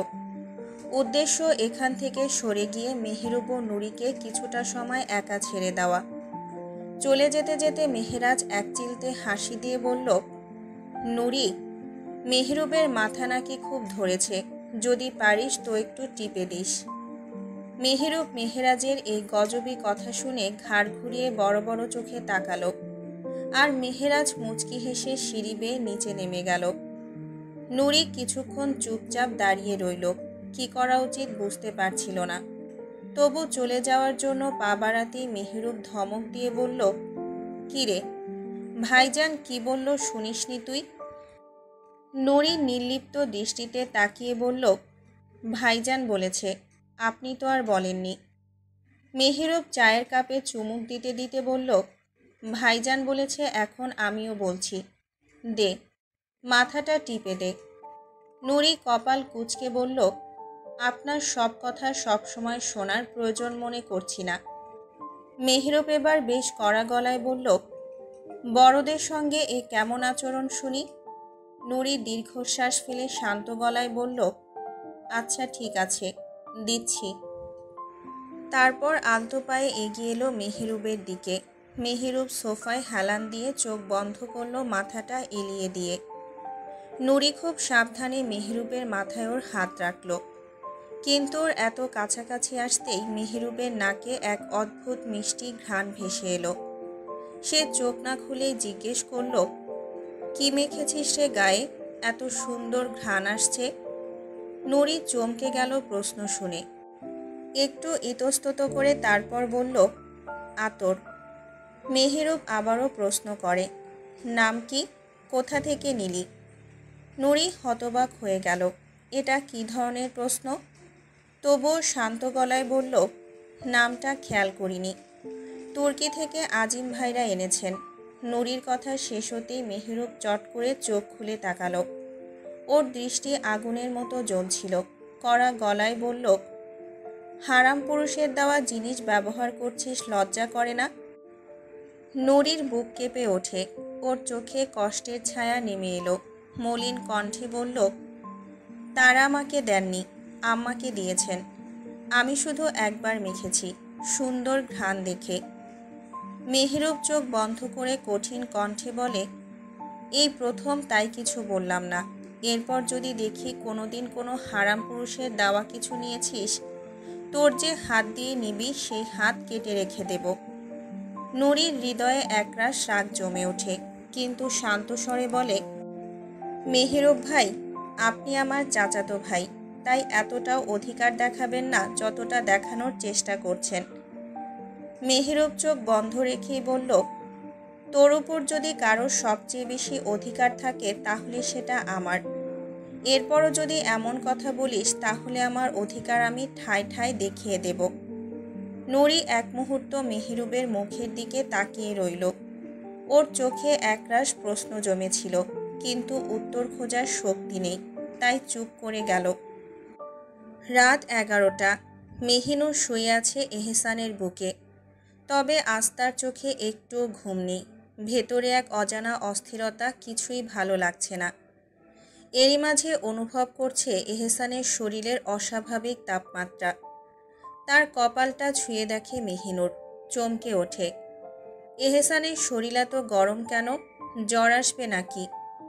চিন্তিত হয়ে সে আস্তে করে এহসানের বুক থেকে মাথা তুলে কপালে হাত রাখে। নরম হাতের স্পর্শে এহসান ধীরে ধীরে চোখ মেলে তাকায়। মেহিনুর স্পষ্ট বুঝতে পারে এহসানের জ্বর উঠেছে। সে আলতো করে কোমর থেকে এহসানের হাত সরাতে চায়, কিন্তু এহসান আরও শক্ত করে আঁকড়ে ধরে বলে, আমার বুকে শুয়ে থাক। মেহিনুর ওর হাত সরাতে সরাতে বলে, ছাড়ুন, আমি জলপট্টি নিয়ে আসি। দেখুন কত জ্বর উঠেছে। এহসান ক্লান্ত চোখে তাকিয়ে বলে, না থাক, তোমার কষ্ট করার দরকার নেই, আমি ঠিক আছি। মেহিনুর বিরক্ত হয়ে এক ঝটকায় নিজেকে ছাড়িয়ে নিয়ে বলে, সব সময় তো একরোখা কেন আপনি? ছাড়ুন বলছি, আমি জলপট্টি নিয়ে আসছি। এহসান এবার আলতো করে ওকে ছেড়ে দেয়। মেহিনুর তাড়াতাড়ি উঠে যায়। ছোট্ট একটা তোয়ালে নিয়ে আসে, সঙ্গে এক বাটি ঠান্ডা জল। চুপচাপ এহসানের পাশে বসে, যত্ন করে ওর কপালে জলপট্টি দেয়। স্পষ্ট দেখতে পায় এহসানের নাক মুখ লাল হয়ে গেছে, নাকের ডগা পর্যন্ত টকটকে লাল।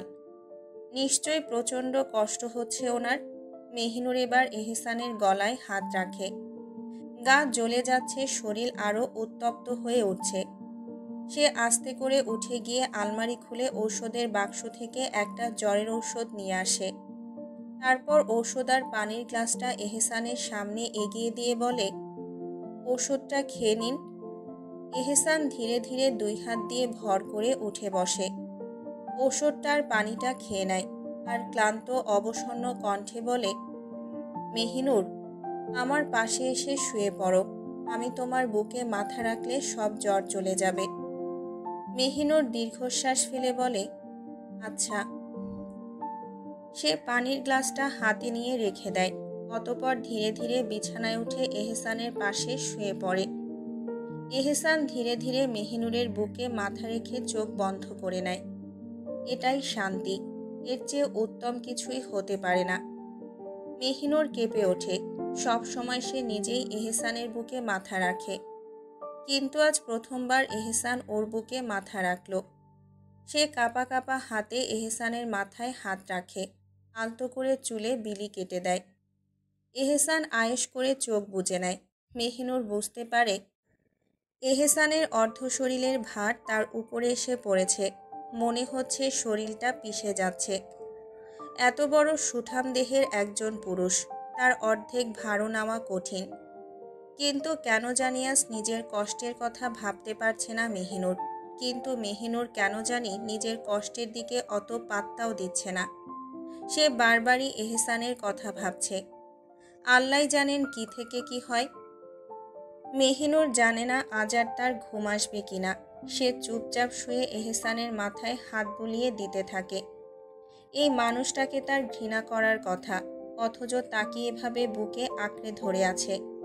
তার অন্তর একেবারে মুচড়ে উঠেছে।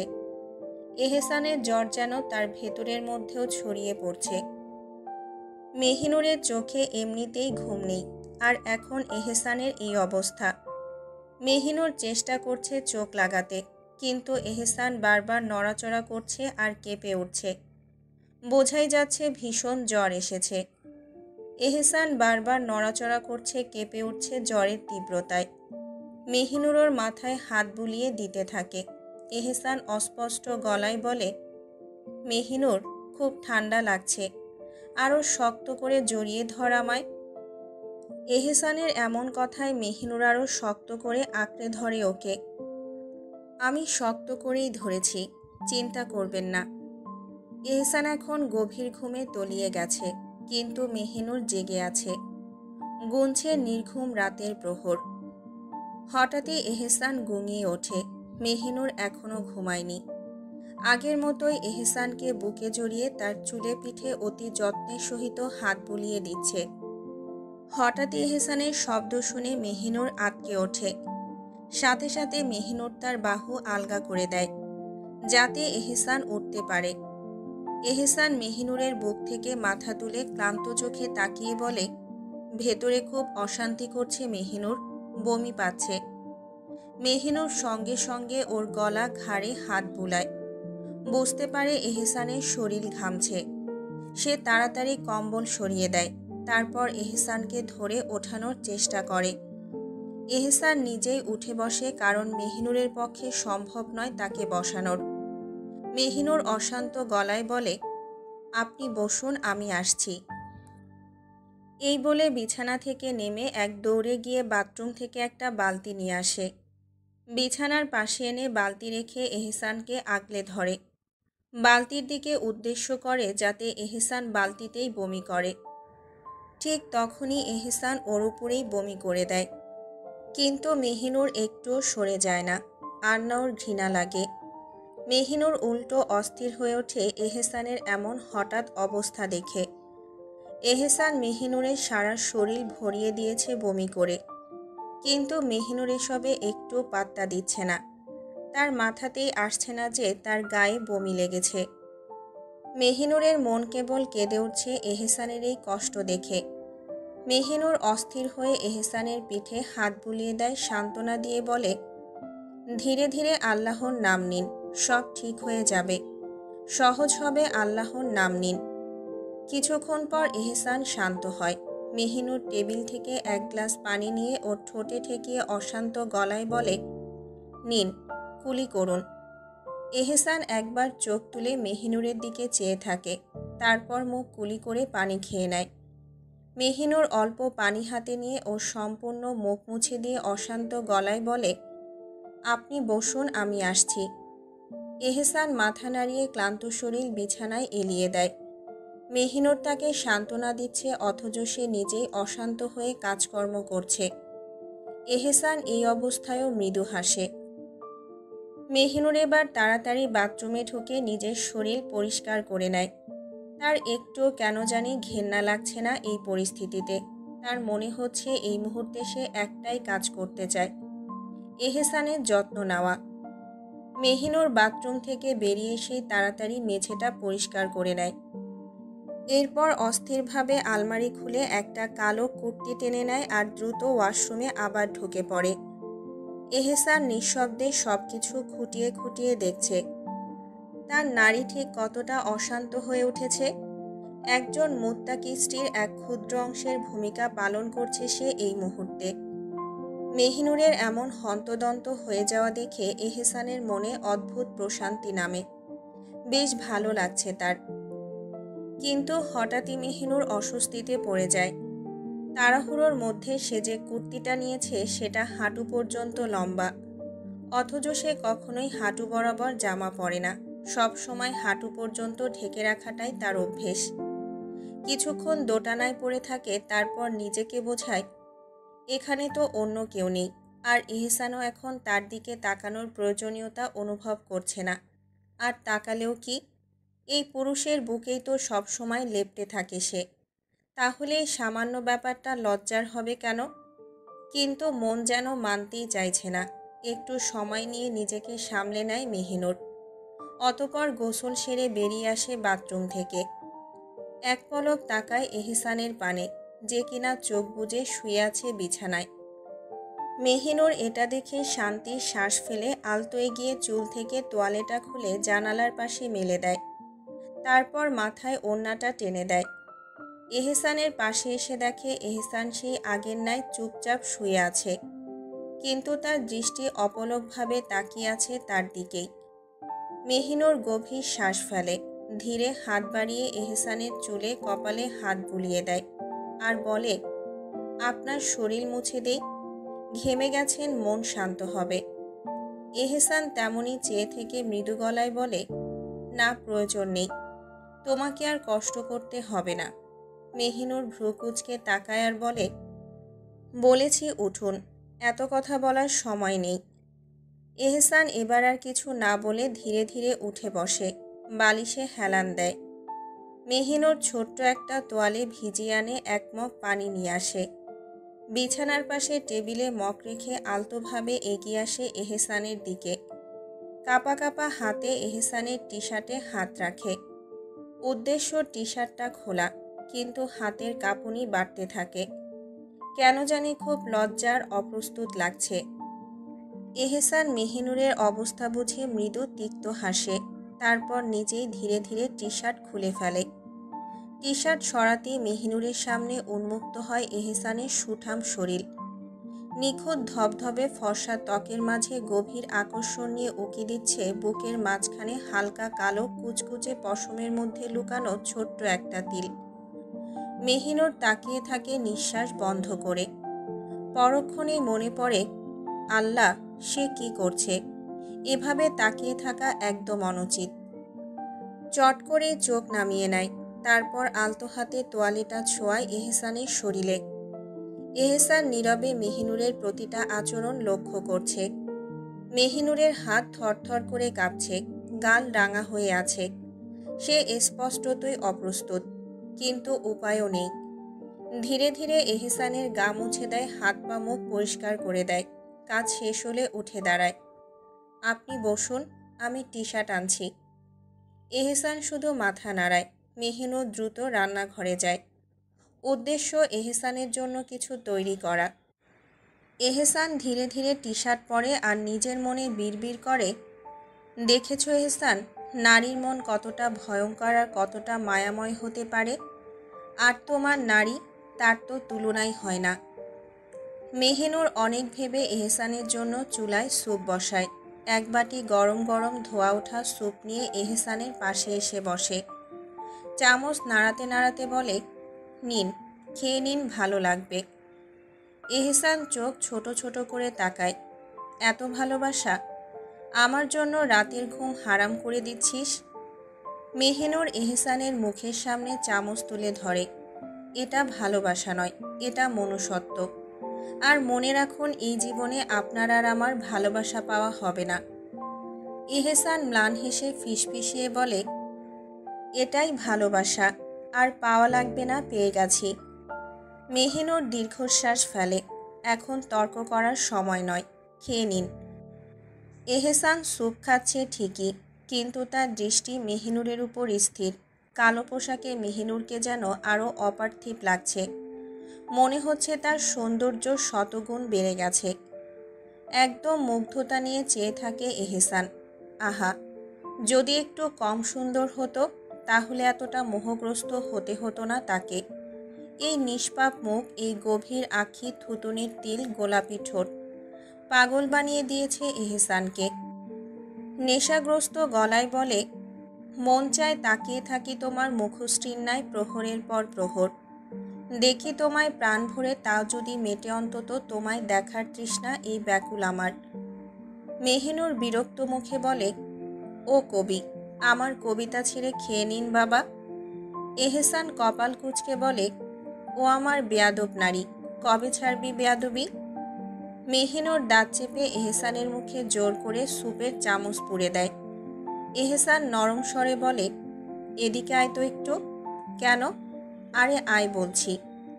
মেহিনুর বিরক্তি নিয়ে একটু এগিয়ে নেয় নিজেকে এহসানের পানে, আর বলে, বলুন। এহসান আর কিছুই বলে না। হঠাৎ করেই মেহিনুরকে আঁকড়ে ধরে তার ঠোঁটের উপর নিজের ঠোঁট চেপে ধরে। মেহিনুরের চোখ বিস্ফোরিত হয়ে যায়। আল্লাহ, এত বড় ধোঁকা! আগে জানলে কখনোই শুনতাম না এনার কথা।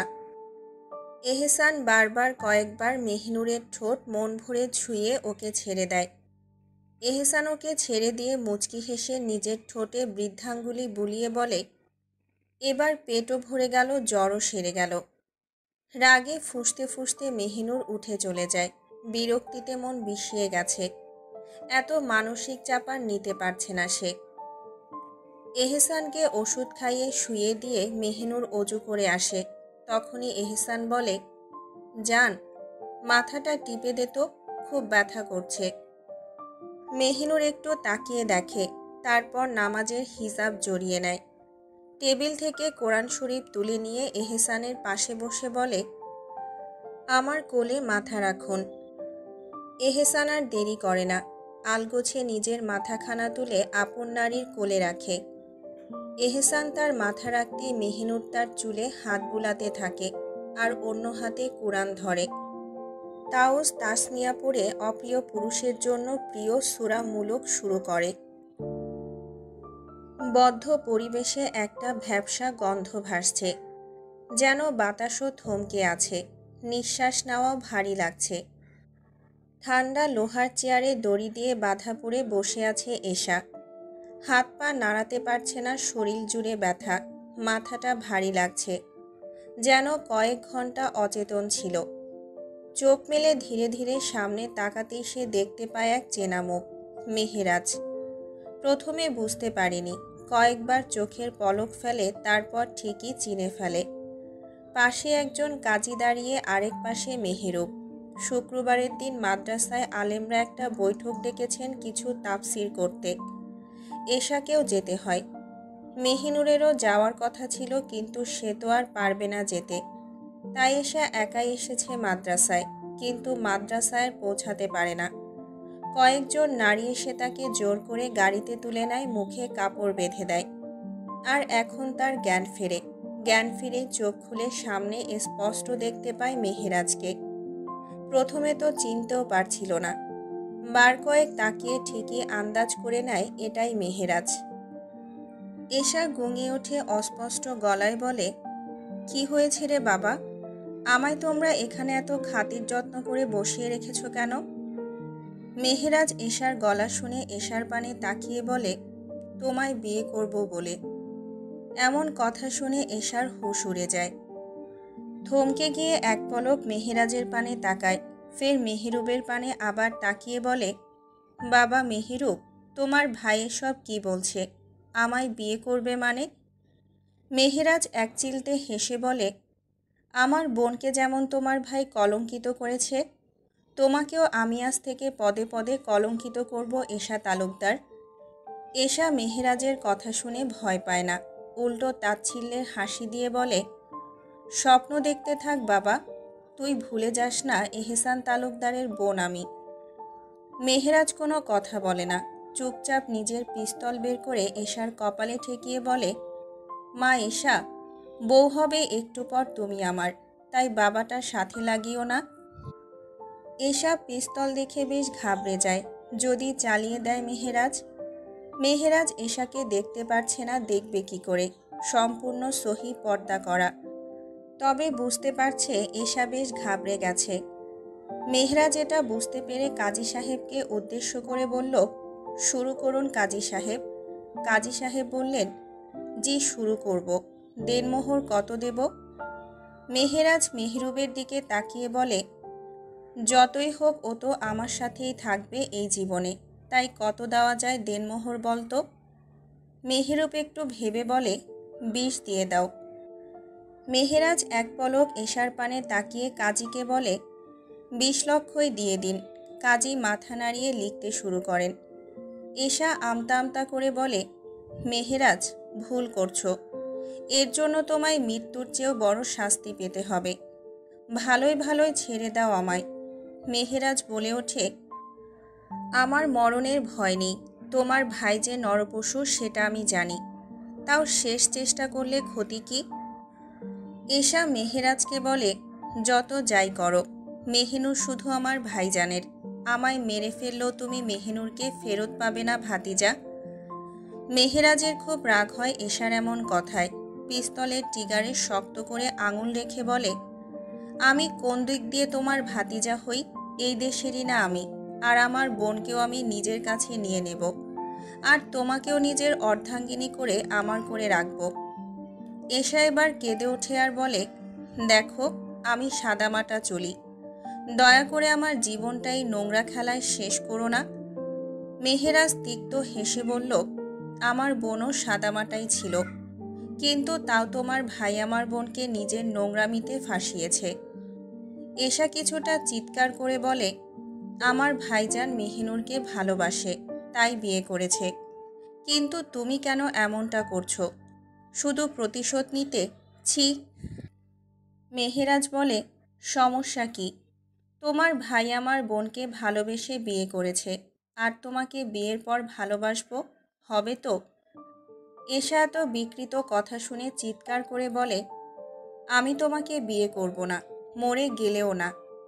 কাজী মেহেরাজকে একটা পেপার এগিয়ে দিয়ে বলেন, সই করুন উভয়ে। মেহেরাজ পেপারটা হাতে নিয়ে একটু দেরি না করে বিসমিল্লা বলে সই করে দেয়।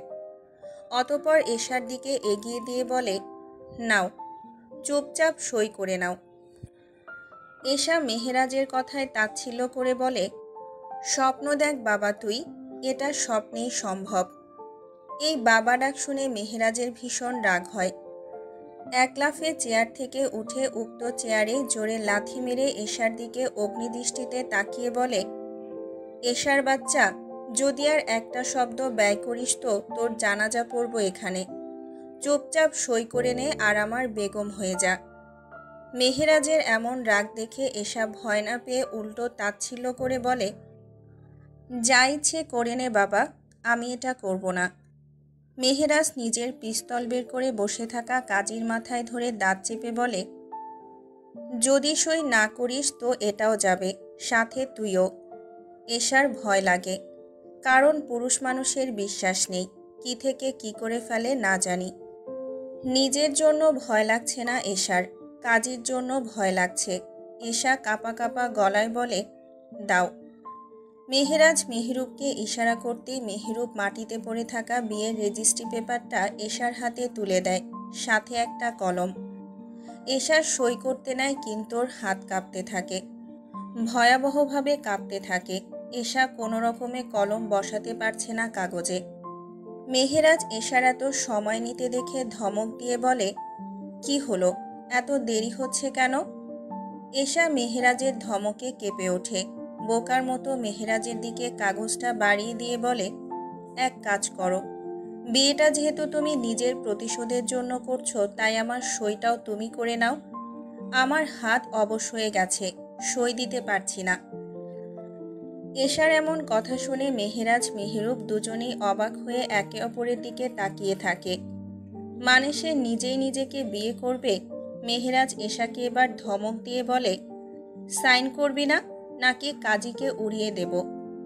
মেহেরাজের কথা এশা কিছুই বলে না, চুপচাপ কাগজে সই করে দিল।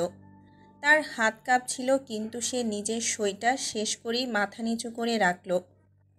মুহূর্তেই কাগজটা মেহেরাজের হাতে চলে যায়।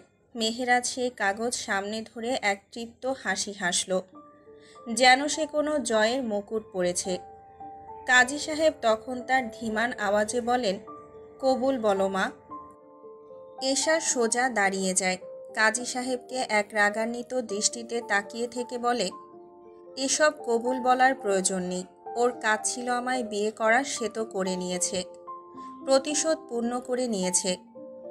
এশার কথা শুনে কাজী সাহেব কিছু বলার আগেই মেহরুবের দিকে তাকায় এবং রেগে গিয়ে এশা বলে, এবার আমায় বাড়ি যেতে দাও, তোমার ভাই তো বিয়ে করে নিয়েছে, সব তো শেষ হলো।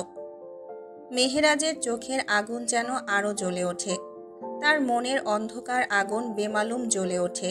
সে ধমক দিয়ে বলে, সব শেষ হয়নি, তোমায় বিয়ে করে নিয়ে 4 বাচ্চার মা যতদিন না বানাচ্ছি ততদিন কিছুই শেষ হবে না। এটা শুনে এশা এবার থমকে যায়। সে এক মুহূর্তের জন্য কিছুই বলার সাহস পায় না। তার চোখ বড় বড় হয়ে যায়, যেন তাকে আরও কিছুক্ষণ সময় নিয়ে বুঝতে হচ্ছে। মেহেরাজের কথা শুনে তার মাথা একেবারে খারাপ হয়ে যায়। সে ভাবতেই পারেনি যে মেহেরাজ এমন কিছু বলবে। এটা কি বলছে সে? সে মনে মনে নিজেকে প্রশ্ন করে, কি এক অদ্ভুত শর্ত দিয়ে যাচ্ছে। আমি তো ভেবেছিলাম শুধু বিয়ে করেই ছেড়ে দেবে, কিন্তু এটা কি হচ্ছে? এশার চোখে চরম শঙ্কা আর হতাশার ছায়া ঝলকাতে থাকে। তার কপালে কুণ্ডুলি পাকানো শোকের রেখা স্পষ্ট হয়ে ওঠে। এশাকে অনেক ভয় দেখিয়ে শেষ পর্যন্ত বিয়ে করে নিয়েছে মেহেরাজ। বর্তমানে ওকে নিয়ে একটা রিসোর্টে উঠেছে, কিন্তু এশার জ্ঞান নেই, অজ্ঞান করেই নিয়ে এসেছে। রিসোর্টের রুমে এসে এশাকে বিছানায় শুইয়ে দিয়ে গোসল করতে যায় মেহেরাজ। গোসল সেরে এসে যখন কক্ষে প্রবেশ করে তখনই ওর চোখ পড়ে ঘুমন্ত এশার দিকে। রিসোর্টের একজন মেয়ে কর্মীকে বলেছিল যেন এশার বোরকা খুলে দেয়। এশার পরনে হালকা নীল রঙের একটা থ্রি-পিস। বিছানায় শুয়ে আছে ও, নিস্তব্ধ আর কোমল। নিঃশ্বাসের ওঠানামায় বুকের কাপড় সামান্য কাঁপছে। মেহেরাজ ধীর পায়ে চুলের পানি মুছতে মুছতে এগিয়ে আসে এশার দিকে। ওর ভেতরটায় এক অদ্ভুত অনুভূতি খেলা করছে। এই মেয়েটাকে ভয় দেখিয়েছে, কাঁদিয়েছে, জোর করে নিজের অধিকারে নিয়েছে। তবুও কেন এত শান্ত, এত কোমল লাগছে ওকে? একটা দীর্ঘশ্বাস নেয় মেহেরাজ, তারপর ধপ করে পাশে বসে পড়ে। এবার স্পষ্ট দেখতে পায়ও উজ্জ্বল শ্যামবর্ণের তার বেগমকে, গালে টোল পড়ার মতন একটা কাটা দাগ। দেখে মনে হচ্ছে ঘুমের মধ্যেই মুচকি হাসছে, যেন কোনো স্বপ্ন দেখছে, কিংবা হয়তো কেবল ওর মনের মায়ায় এমনটা মনে হচ্ছে। মেহেরাজ এশাকে দেখে নিজের অজান্তেই ফিসফিস করে বলে, এত মায়াবতী একজন তোর কপালে থাকবে সেটা কল্পনার বাহিরে ছিল মেহেরাজ। দেখ কতটা ভয়ঙ্কর সুন্দর তোর বেগম, তুই সব দিক দিয়ে জিতে গেছিস। বোনকেও পেয়ে যাবি, সাথে এত সুন্দরী বউ তো ফ্রি। নিজেই নিজেকে এসব বলে আপন মনে হাসে মেহেরাজ, কিন্তু হাসিটা বেশিক্ষণ স্থায়ী হয় না। বুকের কোথাও যেন একটা খচখচে কাঁটা বিঁধে যায়। এশাকে দেখে একবার মনে হয় ওকে আঘাত দেওয়াটা ঠিক হচ্ছে না, আর একবার মনে হয় ওর হাতেই তো নিজের জীবন সঁপে দিয়েছে।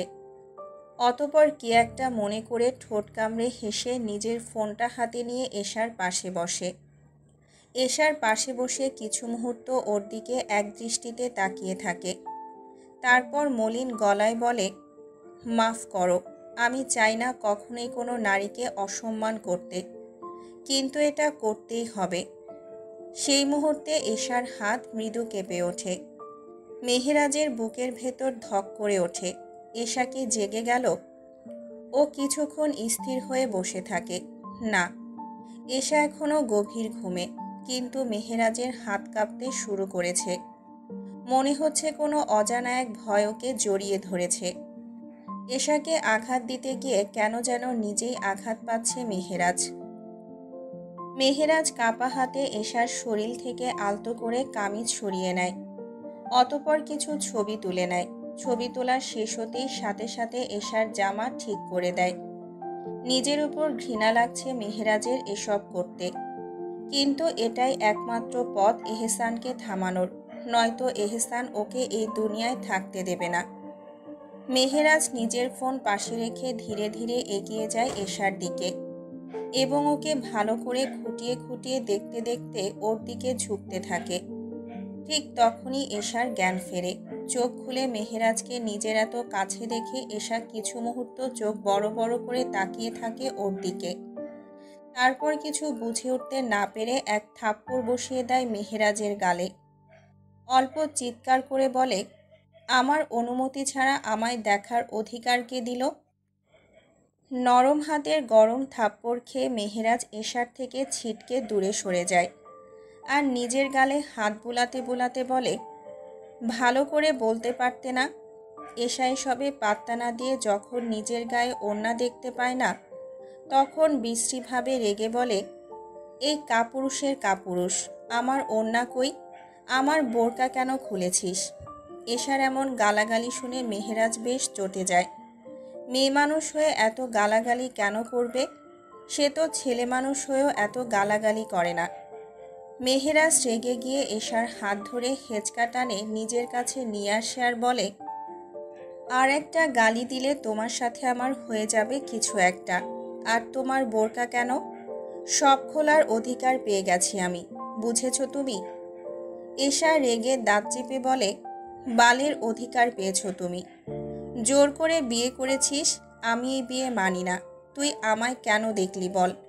আমার মাহারাম ছাড়া আমায় কেউ দেখেনি জীবনে, তাহলে এত বড় দায় আমার গায়ে কেন দিলি?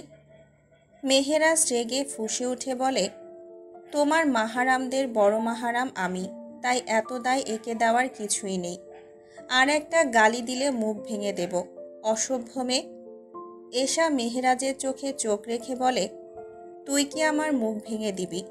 তোর অস্তিত্বই মুছে দেবে আমার ভাইজান। শুধু জানুক একবার, তুই কাপুরুষ, এত বড় কাপুরুষই করেছিস। মেহেরাজ তাচ্ছিল্যের হাসি দিয়ে এশার উপর ঝুঁকে বিছানা থেকে নিজের ফোনটা হাতে নিয়ে সেই ছবিগুলো এশার সামনে ধরে।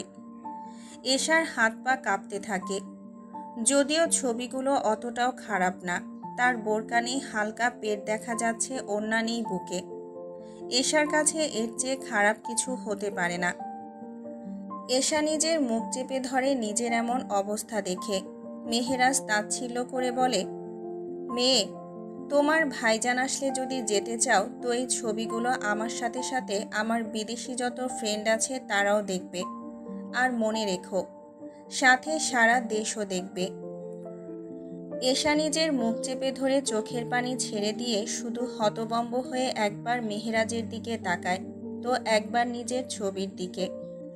এশা ঠিক থাকতে পারে না, ডুকরে কেঁদে ওঠে। কি করে পারলে এমন কিছু ভাবতে? আমার মতো তোমারও তো একটা বোন আছে। তুমি কি একবারও ভাবনি সে যদি এমন কিছু শিকার হতো তাহলে তার কেমন লাগতো? মেহেরাজের খুব খারাপ লাগে এশার এই অবস্থা দেখে। সে সত্যি এমন কিছু চায়নি, কিন্তু এশাকে নিজের করে নেওয়া, সাথে মেহিনুরকে ফিরিয়ে নিতে এটাই প্রয়োজন ছিল। মেহেরাজ এশাকে শান্ত গলায় বলে, তোমার ভাইজানের কাছ থেকে আমার বোন হয়তো এর চেয়েও ভয়ঙ্কর পরিস্থিতির শিকার হচ্ছে। এশা ফুপিয়ে কেঁদে উঠে বলে, আমার ভাইজান মেহিনুরকে হয়তো এখনো ভালো মতো ছোঁয়নি, আর এত বড় অপবাদ দিচ্ছ? মেহেরাজ রেগে ফেটে পড়ে বলে, তুমি কি তাদের কক্ষে প্রবেশ করে তা দেখেছ যে এতটা সাফাই গাইছ? এশা কান্না করতে করতে দুই পাশে মাথা নাড়াতে নাড়াতে দাঁত দিয়ে ঠোঁট চেপে কান্না আটকানোর চেষ্টা করে বলে, মেহিনুরের কাপড় বদলানোর প্রয়োজন হলে ভাইজান সব সময় আমায় নিয়ে যেত, আমি বদলে দিতাম। এসব কিছুই ভাইজান তোমার বোনের সাথে করেনি, সে তো যত্নের চেয়েও যত্নে রেখেছে। মেহেরাজ চমকে গিয়ে বলে, তাহলে আমার বোন তোমার ভাইয়ের বাচ্চার মা হলো কিভাবে? এশা চোখে জল মুছে মাথা নাড়িয়ে বলে, এসব মিথ্যা, এসব কিছুই হয়নি। মেহিনুর আমায় সব বলে, সব মিথ্যা। এই বলে এশা নিজের কপাল চাপড়ে কেঁদে ওঠে। অন্যের বোনকে তার ভাইজান জোর করে বিয়ে করেছিল, আর আজ একই ঘটনা তার সঙ্গে আরও নির্মমভাবে ঘটল, তার শ্লীলতাহানি অবধি হয়ে গেল। এশাকে এমন অবস্থায় কাঁদতে দেখে মেহেরাজকে বুঝিয়ে বলতে নেয়, দেখো, তুমি যতটা খারাপ ভাবছ। আর কিছু বলতে পারে না মেহেরাজ, সাথে সাথে তার গালে আরেকটি থাপ্পড় পড়ে যায় এশার নরম হাতের। এশা দাঁত চেপে চিৎকার করে বলে, ভাইজানরা তোদের এমনি এমনি কাপুরুষ বলে না, তোদের আমলেই তোদের কাপুরুষ বলে, কাপুরুষের দল। লজ্জা করে না এমন নীচ কাজ করতে? এর চেয়ে তুই আমায় মেরে ফেল, এটাই ভালো হবে, তাও আমার ইজ্জত নিয়ে খেলিস না। মেহেরাজ এবার রেগে গিয়ে এশার দুই বাহু শক্ত করে ধরে বলে, তোমায় মারব না, তোমায় সারা জীবন রেখে দেব, আর গোটা জীবন তোমার ইজ্জতের অধিকার হয়ে বাঁচব। এশার রাগে ঘৃণায় গা জ্বলে উঠছে। সে নিজেকে ছাড়ানোর চেষ্টা করে চিৎকার করে বলে, আমায় ছুবি না বলে দিলাম, ছাড় বলছি, ছাড়। মেহেরাজ দাঁত চেপে এশার বাহু আরো শক্ত করে ধরে। একটানে নিজের মুখের সামনে নিয়ে এসে এশার চোখে চোখ রেখে বলে, তোমায় শুধু ছোবই না, তোমার সঙ্গে কিছু আলাদা মুহূর্তও কাটাবো, আজ এই রাতেই। এশা তালুকদার। এশার শরীর রাগে কাঁপতে থাকে, ঠোঁট, চোখ, মুখ সব কিছু রাগে ঝলসে যেতে থাকে। এশা কাঁপতে কাঁপতে বলে, এসবের সাহসও করিস না, নয়তো অকালে অপ্রস্তুতভাবে প্রাণ দিবি। মেহেরাজ এসবে পাত্তা দেয় না, উল্টো নিজের ঠোঁট ডুবিয়ে দেয় এশার কাঁপতে থাকা ঠোঁটে, আর তার স্বাদ নিতে থাকে। জীবনের প্রথম কোনো মেয়েকে এভাবে আঁকড়ে ধরল মেহেরাজ, আর সেই মেয়েটাই তার স্ত্রী। এশা নিজেকে ছাড়াতে না পেরে খাবলে ধরে মেহেরাজের দুই কাঁধ নিজের দুই হাত দিয়ে, কিন্তু মেহেরাজ তাতে দমে না, বরং আরো শক্ত করে আঁকড়ে ধরে এশার অধরখানা। এশার চোখ দিয়ে স্রোতের মতো পানি ঝরছে, আর নিজের ভাগ্যকে দোষ দিচ্ছে। কেন এই বংশে জন্ম নিলাম? যদি এই বংশে জন্ম না নিতাম তাহলে এমন কিছুর শিকার হতাম না। এশার থেকে নিজেকে সামলে সরে আসে মেহেরাজ। তারপর হেসে ঠোঁটে এক চিলতে হাসি টেনে এশার ঠোঁটে নিজের বৃদ্ধাঙ্গুল বুলিয়ে দিতে দিতে বলে, এই অধরখানা এখন থেকে আমার দখলে নিলাম, যখন ইচ্ছে তখন আমার আওতায় থাকবে তোমার এই অধর। মনে রেখো মেয়ে। এশা আর কিছুই বলে না, পাথরের মতো চুপচাপ বসে থাকে। কিছুক্ষণ এদিক ওদিক তাকিয়ে তারপর আগের মতোই বালিশে মাথা রাখে। নিজেকে পুতুল মনে হচ্ছে, প্রাণহীন পুতুল। এশাকে এভাবে নিস্তেজ হয়ে যেতে দেখে মেহেরাজ উঠে গিয়ে ওর মাথার পাশে বসে। তারপর মাথায় হাত বুলিয়ে দিতে দিতে ফিসফিসিয়ে বলে, মনে রেখো মেয়ে, তোমার ভাইজান হয়তো কিছু সময়ের মধ্যেই চলে আসতে পারে আমাদের খোঁজ নিতে। তবে তুমি যদি কোনো চালাকি করো তাহলে তোমার ছবিগুলো কিন্তু রয়েছে আমার কাছে। এশা শুধুই শুনে যায়, কিন্তু কিছুই বলতে পারে না, চুপ করে থাকে। মেহেরাজ নিজের দুই হাত এশার বাহুতে রাখে, অতপর হালকা ঝুঁকে নিজের মুখ এগিয়ে নিয়ে এসে এশার ডান গালে নিজের গাল বসিয়ে দেয়। এশা কেঁপে ওঠে। এমন ভয়ঙ্কর বাজে পরিস্থিতিতে পড়ে ভয়ে নিজের এক হাতে বিছানার চাদর আর অন্য হাতে নিজের হাঁটু খামচে ধরে। মেহেরাজ নিজের গাল এশার গালে বারবার স্পর্শ করিয়ে বলে, মনে রেখো, তুমি এখন থেকে আমার স্ত্রী, তাই আবার ভুলেও ভাইজানের সাথে যেতে নিও না, নয়তো। এশা এবার মুখ খুলে বলে, নয়তো কি? আমায় নিজের বিদেশি বন্ধুদের কাছে বিক্রি করে দেবে? মেহেরাজের ভেতরে ধক করে ওঠে। সে ভালো করেই বুঝতে পারছে এশা তাকে ঠিক কতটা ঘৃণ্যভাবে নিচু চোখে দেখছে। মেহেরাজ এশার গালে নিজের ঠোঁট ছুঁয়ে বলে, না, তবে বিক্রির যে কাজটি ভেবেছ সেই কাজটি আমি নিজেই স্বয়ংসম্পূর্ণ করব। এশা তীব্র ঘৃণায় কেঁপে ওঠে। তারপর কঠিন গলায় বলে, ভোগ করা শেষে তালাক দেবে আমায়? মেহেরাজ এশার এমন উক্তি শুনে হাসে। একইভাবে এশার গালে নিজের ঠোঁট স্পর্শ করিয়ে বলে, তুমি স্ত্রী হও আমার, আর স্ত্রী ভোগের পাত্রী নয়, ভালোবাসার পাত্রী হয়, তাই ইহকালে তোমাকে তালাক দেওয়া অসম্ভব। এশা আর কোনো কথা বলে না, চুপ হয়ে যায়, যেন পুরো ভেতরটা ফাঁকা হয়ে গেছে, প্রাণ নেই কোথাও। মেহেরাজ এশাকে ছেড়ে দেয় না, বিছানায় এশার পাশে শুয়ে পড়ে। শুধু পাশে শোয় না, এশাকে শক্ত করে আঁকড়ে ধরে। পেছন থেকে ওর ঘাড়ে মুখ বুজে ফিসফিসিয়ে বলে, একদম নড়ো না। জীবনের প্রথম আমি নারীর সংস্পর্শে এসেছি, তাই আমায় তোমাতে হারিয়ে যেতে দাও। এশা এবার চিৎকার করে ওঠে। মেহেরাজের হাত খাবলে ধরে বলে, আমায় ছাড়, কাপুরুষের কাপুরুষ, ছাড় বলছি, নয়তো থাপড়িয়ে গাল লাল করে দেব। মেহেরাজ এশার এমন গালি শুনে তাকে আরো শক্ত করে জড়িয়ে ধরে। ওর ঘাড়ে নাক মুখ বুলিয়ে দিতে দিতে বলে, চুপচাপ শুয়ে থাকো মেয়ে, নয়তো আমি আমার পুরুষত্ব দেখিয়ে দেব। এশা ছটফট করতে করতে কান্নায় ভেঙে পড়ে, ছাড় আমায়, ঘৃণা করছে, তোর হারাম স্পর্শ আমায় ছুঁয়েছে, ছাড় বলছি। মেহেরাজ এবার আর না পেরে এশাকে একটানে নিজের দিকে ঘুরিয়ে নেয়। এশার চোখের পানি নিজের বৃদ্ধাঙ্গুল দিয়ে মুছে দেয়, অতপর কিছুক্ষণ ওর মুখের দিকে তাকিয়ে থাকে। হঠাৎই এশার বুকে মাথা গুজে দেয় মেহেরাজ। এশা মেহেরাজকে নিজের থেকে ছাড়ানোর জন্য ছটফট করে, কিন্তু মেহেরাজ তাকে আরো শক্ত করে ধরে রাখে। এশা চিৎকার করে মেহেরাজকে নিজের থেকে সরিয়ে নিতে চায়, কিন্তু তার সম্ভব হয় না। মেহেরাজ আরো শক্ত করে ওকে জড়িয়ে ধরে ফিসফিসিয়ে বলে, বউ, এমন করো না, তোমার বুকেই তো আমার শেষ ঠাঁই। অন্যদিকে মেহিনুর রান্নাঘরে ব্যস্ত। এহসান ঘুমিয়ে আছে। তার জ্বর কিছুটা কমেছে, তবে এখনও পুরোপুরি সেরে ওঠেনি, তাই আজ কাজেও যায়নি। মেহিনুর আস্তে আস্তে কক্ষে প্রবেশ করে। এহসানের প্রশান্ত মুখ দেখে বোঝা যায় সে গভীর ঘুমে তলিয়ে আছে। নিঃশব্দে বিছানার কাছে এগিয়ে যায় মেহিনুর। বালিশের পাশ থেকে ধীরে ধীরে হাত বাড়িয়ে এহসানের ফোনটি তুলে নেয়। ভেতরে এক অজানা ভয় কাজ করছে, কিন্তু তার সত্ত্বেও হাত কাঁপতে কাঁপতে ফোনের লক খুলে ফেলে। এহসান এত গভীর ঘুমে আছে যে কিছুই টের পায় না। ফোন হাতে নিয়ে মেহিনুর রান্নাঘরে ফিরে আসে। বুক ধুক ধুক করছে। দেরি না করে দ্রুত মেহেরুবকে ফোন দেয়। সে ভেবেছিল হয়তো কিছুটা স্বস্তি পাবে, কিন্তু মেহেরুব যা বলল তা শুনে যেন দম বন্ধ হয়ে এলো মেহিনুরের। বুকের ভেতর এক অজানা শূন্যতা নেমে এলো। মেহেরুব স্পষ্ট বলে দেয়, এশাকে বড় ভাইজান বিয়ে করেছে। এই এক বাক্যে যেন পায়ের নিচের মাটি সরে গেল। মেহিনুর কিছুতেই মেনে নিতে পারছে না কতটা ভয়ঙ্কর মৃত্যু দেবে এহসান মেহেরাজকে।